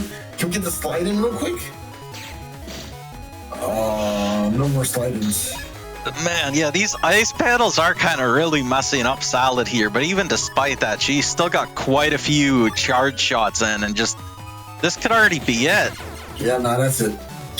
Yeah, that was a very fast game one. Woo!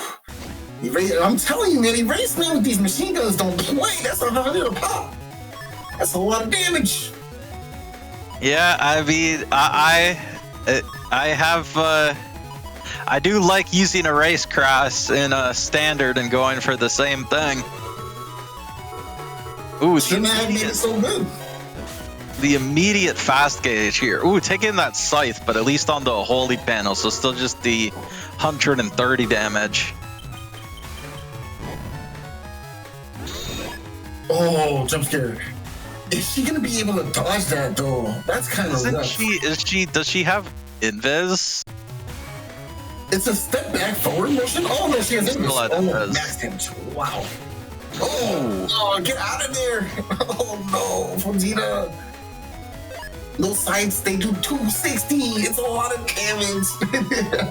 Yeah, it's very funny how depending on the Tengu Man folder, if they don't have any other wind chips other than that Fujin tornado or whatever, the gold chip, like those scythe swings actually add up real fast. Like this matchup isn't quite as bad for a raceman as you might think.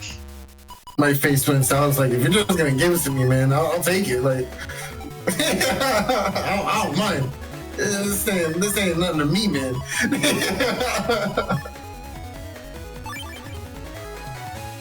Charge shot time? Not enough time. Okay, this is gonna force a reaction. You're gonna want to be left here, but is there a way to take advantage of that salad here? I'm kind of... You definitely want these magnums to break up these holy panels, but I'm kind of surprised we're not just doing the grab banish. Okay, there we go. Yeah, we want the optimal amount area for base, and then actually you could do double point base rather safely next turn too. Well, you definitely want to clear out those holy panels. Ooh, actually breaking that panel, just going ahead and getting the hit in. Nice.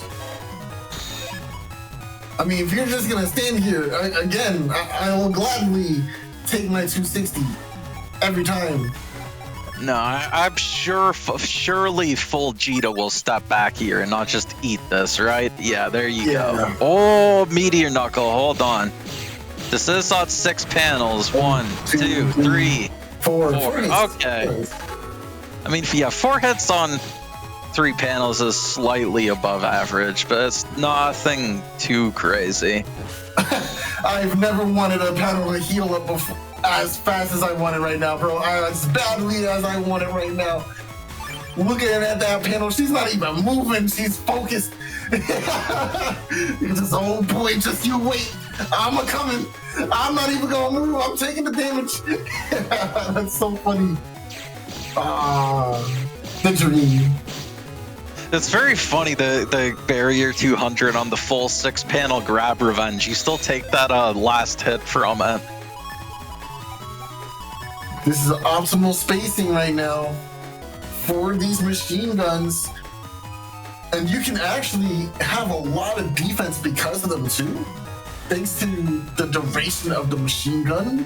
So you can take a lot of damage, unless it's a cursor. Ooh, good charge shots, good charge shots.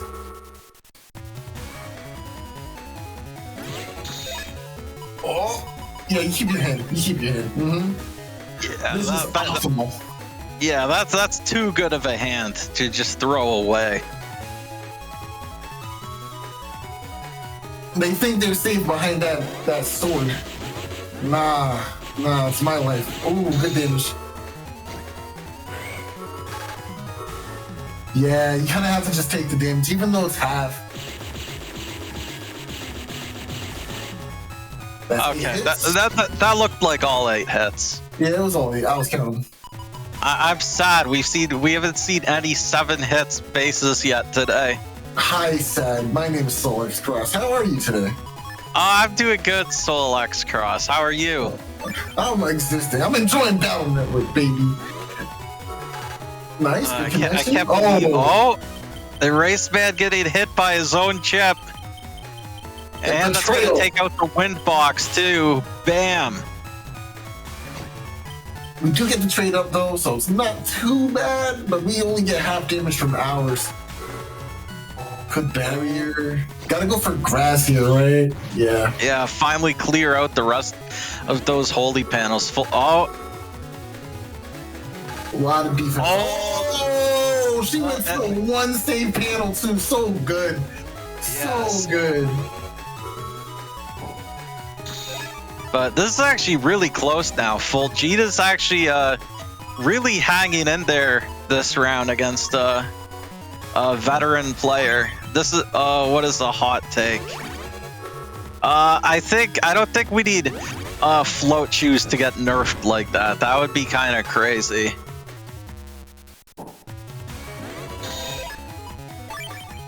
Oh, there's nothing in her folder left. She's exhausted all of her battle chips.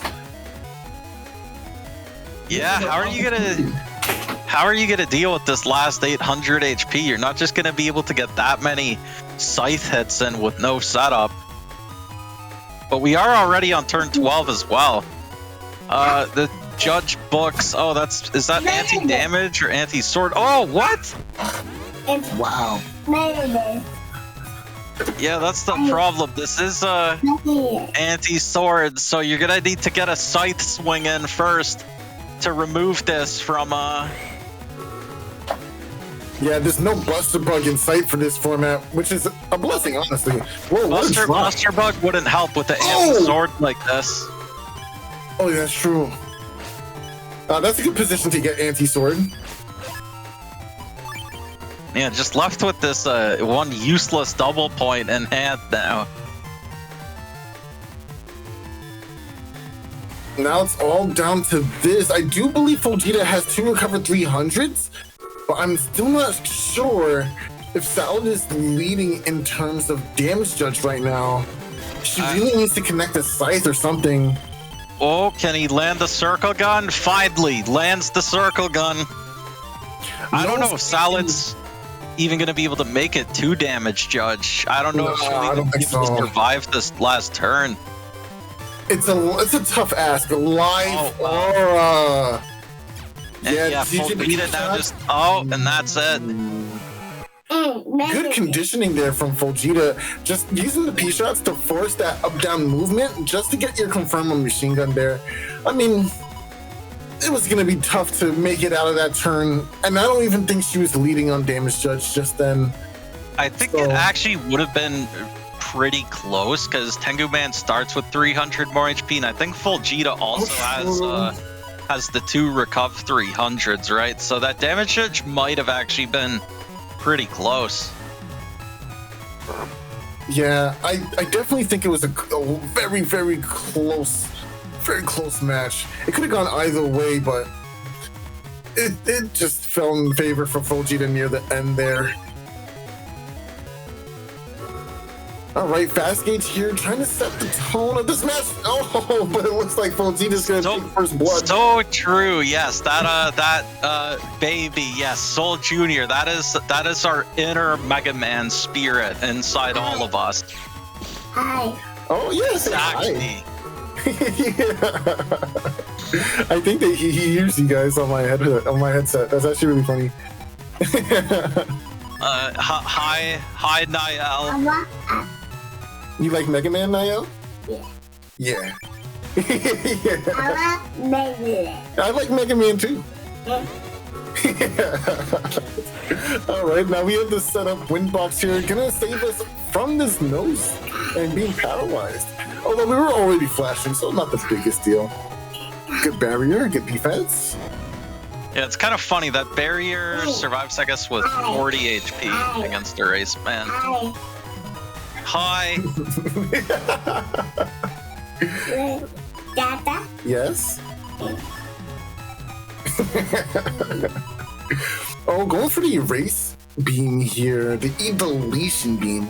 One of my favorite gold chips, honestly. But I wish we still had that wind. It's okay, because it's basically just the Erased Man's Navi chip, but non-dimming, right? Yeah, stepping back there was kind of scary. I'm not gonna lie, Foldgeta. I don't think they know. that was really scary. I'm surprised they didn't get like hit by that beam. Was sheesh. That gave me a heart attack.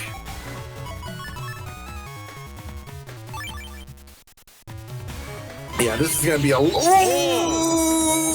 no! Oh, hold on. Face. Oh, it's worse. It's worse. Foldgeta, you better have defense. This will be like. See, that's the difference between me and Salad. I'm mashing Proto Man frame 1. You better have it. No bait necessary. You better have it. Yup. Oh! I think 1180 damage. No! Oh. My life! No, yeah, no!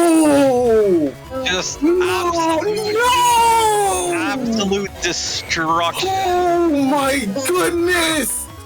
No, Salad! He's just a boy! He's just a boy, Salad! He didn't know! No, that doesn't matter, man. They took the second round off of Salad. That means that the gloves are off. Bro, my son doesn't even know what you just did and he was still emoting. That's crazy! We still got these for Cubs. Hold on. Okay, that's true. That's true. Oh, I don't know, bro. I don't know. I'm scared, bro. I'm just scared. Oh my gosh. yeah, that Proto Man was crazy. That was, I think, 180 damage. Salad Oh my gosh. sending a message with that one. Oh, and that's that. Yeah, That's it. That's it, man. Oh man, Foldgeta, it's not your fault. It's not your fault, dude. like they had to know, bro. Like, why didn't they take defense? Oh man, maybe they didn't have. They could have just not had it in hand, That is dude. true, because yeah, I think that's honestly the worst. No, Teguman has cuss 7, which is kind of crazy considering All the stuff he has.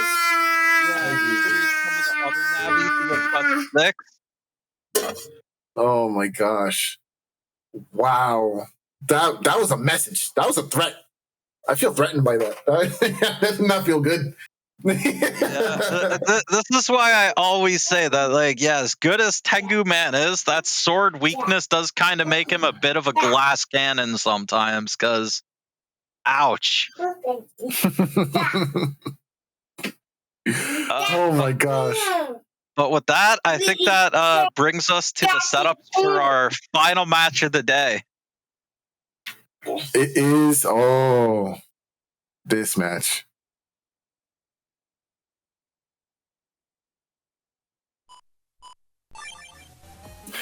Brother, it's a shame it has come to this. But the family has only one true tradition. And that is deletion. Today, we fight to see who is the better erase man. You already lost to Salad. I've seen your skills. It is time for me to conquer. And do the same. I was gonna say, we did already see Soup lose in the Erase Man family feud against Salad, so now that Soup needs to win this to redeem himself for that one against Salad. We're gonna be able to see this match. This is a fun one. It is a true mirror match. That's how you know this is gonna be all skill. Who's gonna come out on top from this match? I hate to do it. But I have to do my best. I must do it for the honor of Erase Code. Yeah, I mean, it is a pretty funny matchup, because yeah, I was saying, like, this matchup could like not go longer than 3 or 4 turns. Like, this, you two are just gonna be comboing the crap out of each other with your machine gun. Machine gun into machine gun into machine gun into machine gun. We're gonna see Like, if this somehow goes to damage judge, I will eat my hat. Nah, I promise you, only this will end in deletion. There will be no time to salt of damage of variety or any sort. It is digits, O's and 1s that we're after, leaking from the other Navi's body. That being said, there's nothing else to do but to watch this beautiful showdown of guns and weaponry. Last operation, battle routine set. Execute.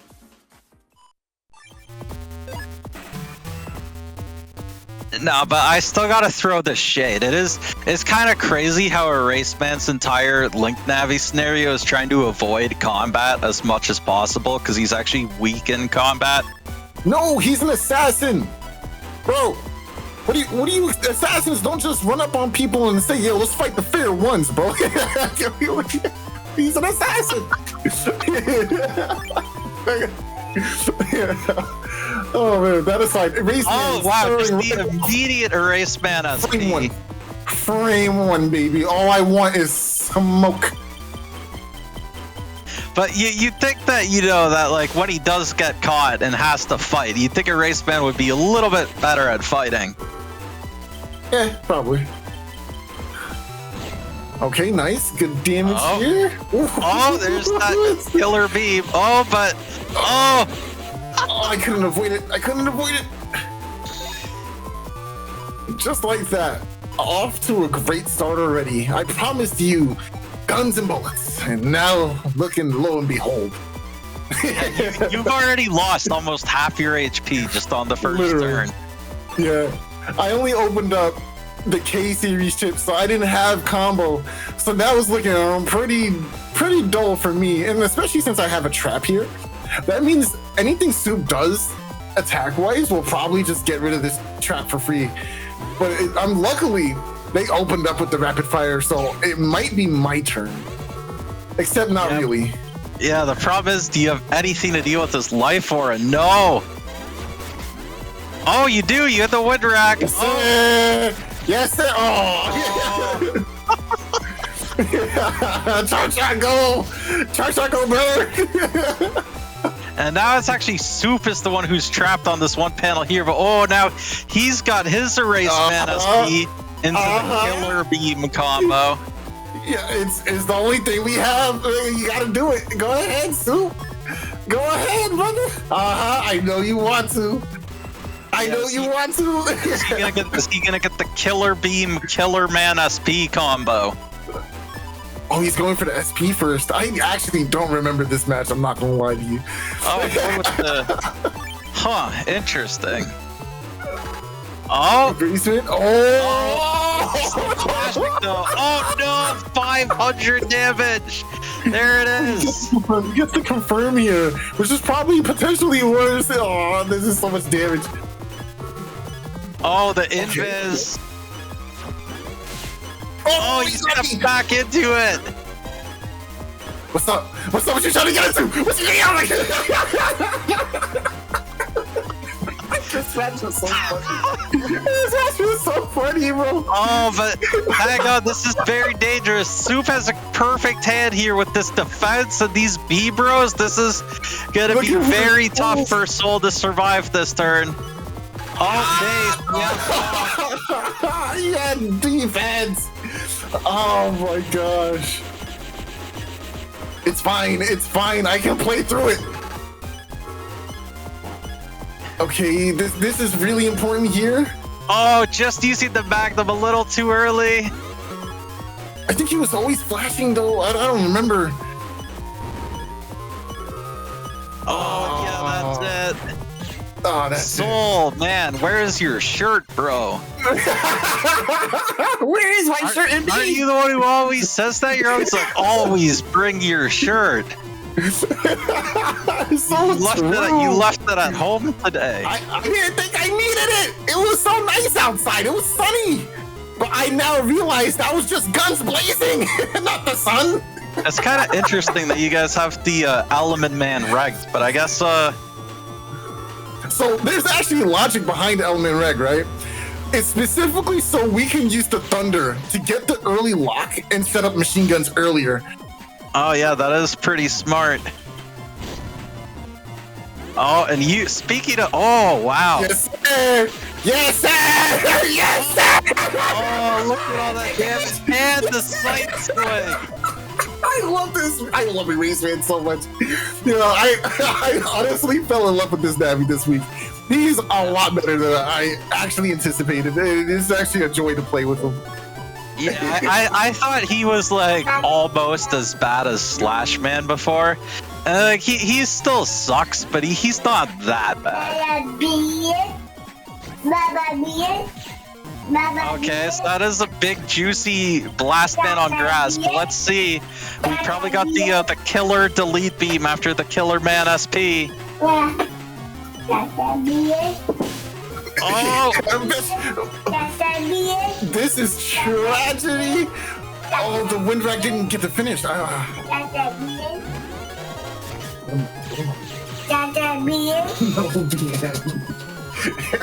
man, come here, Dion. Just watch the game. Watch the game. All right. Mama. Okay, Mama it is. All right, goodbye. Oh, look at Soup's hand. F, fun, F, fun. Where's Mama? Okay.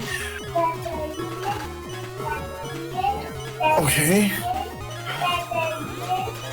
This life aura, that really came at the perfect timing.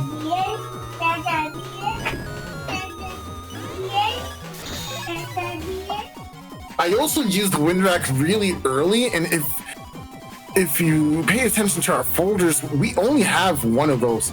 So Yeah, we're kind of really risky and greedy using it that early then, I guess. Yeah, I mean, true. Like, I really wanted to finish with the Windrack, and I got punished for it. But we do have Navi chips, a bunch of them in our folder that do more than enough damage. I mean, yeah, look at their HP. 4 against 744. All these 4s. You know what that means?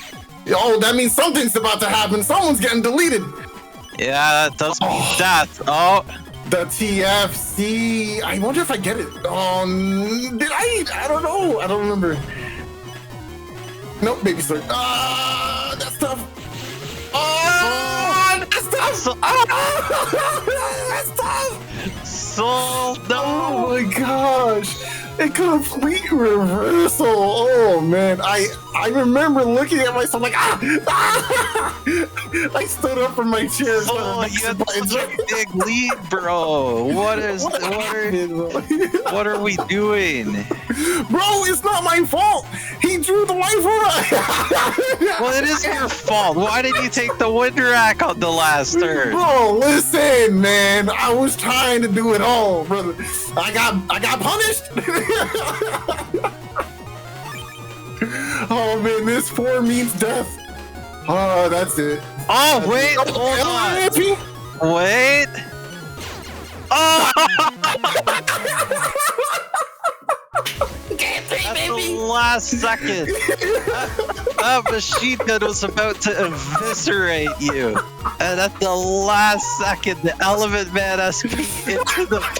If Soup had just moved out, if he just gone to the top or bottom row to use that machine gun, he would have had that, bro. There would have been nothing you could have done unless you had like an invis or something. But you live by the gun, you die by the gun, baby. He just stands there in the middle. He wanted to just stare you down as he finished you off with that machine gun. He sure did. He wanted to look me in my eyes while he took my life.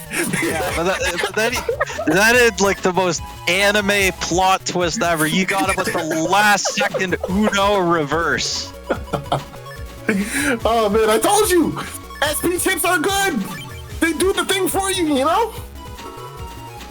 But it's not over. Game 3, baby. Game 3. Did you guys get the same cursed stage twice in a row? The ice panel I was so mad. I was like, yo, get it out! Yeah, chop. No, you're not beating me, fam. Oh boy, but do you have any defense? Oh, not patient enough! Oh no! You got me, alright. Oh, Soup with the patience. Oh, but hold on, the judgment. Yes, sir. End of turn stun. Oh, he's in the middle. Oh, you could be cooking here. Oh, nah, Soup, there's no running from this. Oh, you could be cooking here. You got him stunned right in that middle row. Are we about to see some of these machine gun 3s come in? Are we about to... Listen, that's a lot of life. It'd be a shame if something happened to it. That's all I gotta say. Soup is trying to take the life aura here, I guess, for as soon as he can manage to mash out. If he can get that life aura off. Let's see. Oh, the life aura. Oh, so good. Yeah, but you still got a full one. That was still like a full 400 damage.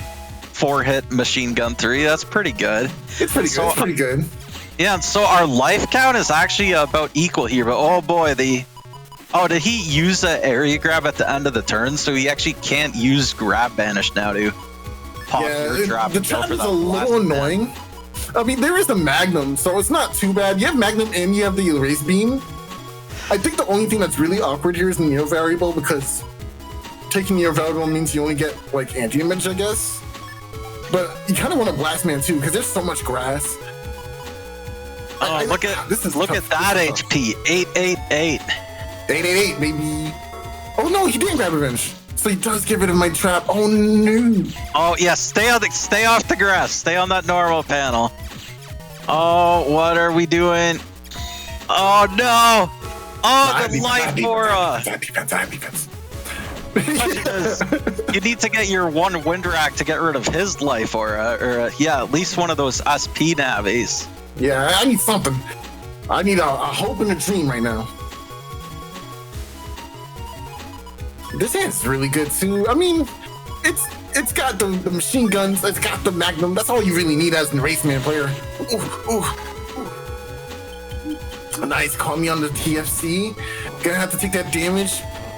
Ooh. Oh, why did? I should have went back. Yeah, you're trapped there in the perfect range for him to scythe you. Oh no. Yeah, you should have got back, Soul. I should have went back. It's okay. Never punish. Oh, but there's that base. And the erase man and base together would be enough. That would be, I think, like 600. That would be exactly lethal. Yeah, for sure. Unless we finally get the 7 hits. Oh, but yeah, he could safely take this wind rack because your life aura is gone. And that would be the times too. That would be that big slap. Oh, ouch. Oh, that's so much damage. Oh, that's damage. Oh. Yeah, that's clean. Oh, wow. He finished you off with base. So how did it feel? It felt great. Oh, it felt amazing. Oh, it was a good match. I had so much fun with that one. That was a great match, especially, you clutched the end of that second round so hard. Oh, man, Joe, listen, I was trying my best. But I in that last game, I don't think I found my wind rack as early as I wanted. No, honestly, even if I stepped back, looking at his hand, right, he still had base and he still had Raceman, so he could have potentially lined up any Raceman to base finish. We just needed Soul against Salad to complete the trifecta. Yeah. Because Super redeemed himself for that earlier loss against Salad. But yeah, that was a very fun match. Erase Man mirrors are definitely pretty crazy. Yeah, well, yeah, Salad, we are on a temp laptop, but I have some stuff I need to take care of for Niall. And then he texted me earlier that he wants me to bring his laptop by 5, so I'm not sure if I'm going to be able to play. We actually went way later than I expected. I thought we would be done earlier, but there was an extra match I didn't see, and that kind of changed how times worked. Yeah, that's pretty unfortunate, because I would have liked if we could still do ours too, but oh well, next time. Yeah. But yeah, that was our final match for the day, ending it with an amazing match. I mean, I was just watching behind the scenes and seeing all of these amazing matches and plays. And I mean, this is part of why I think Link Nav is just changing things up. And especially looking at people's art, it's always a really fun format to see. But with that, let's head into the credits.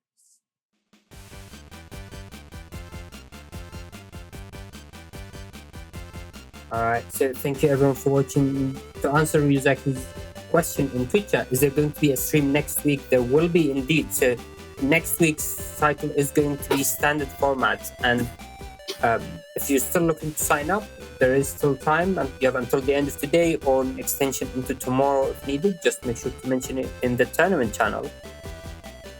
And so the next week's format is going to be standard to prepare for the Blood Moon. So Blood Moon is a big tournament coming up, and it happens a few times a year, lasts for 4 weeks, and by the end we have the Moon Master role awarded to the winner. And people usually use the cycle before that, which is next week, to prepare for it and bring in the builds, test things out. So it's definitely a good opportunity if you're planning to join. But with that, thank you everyone again for watching. Huge shout out to Salad for organizing the tournament and working on the amazing stream layout, especially for Link Navis, with adjusting all of these odds and making sure to fit them in. And it's always an extra challenge, but it fits very well. And a huge shout out to everyone who's been helping the tournament from behind the scenes. So thank you to our scorekeepers, Ricochet, Ralsei, Symes, and Zukistar, as well as to Shadow for organizing the VODs and picking out these amazing matches for us. As always, huge shout out to our commentators, Symes and Soul. Thank you both for joining on commentary. It's always a blast to have you both. Well, with that, and I do want to give a quick shout out to our profile supporters. So thanks to our regular profile support, we've been able to add in cash prizes for our tournaments and increase the amount as well. And we're looking to make N1GP merch shop as well. And Salad's working really hard on that behind the scenes and preparing for it. So keep an eye out for news about that. So thank you to Rock, Contra X Hunter, Soup, Yamland Hero, Starlight, Eorado, Cha, and my sax, Ricky Spark, Bracy, Bitmuffin, Zay, and Not That Person, for the monthly subscriptions. Well, with that, thank you again everyone for watching, and we will be seeing you again next week. Goodbye.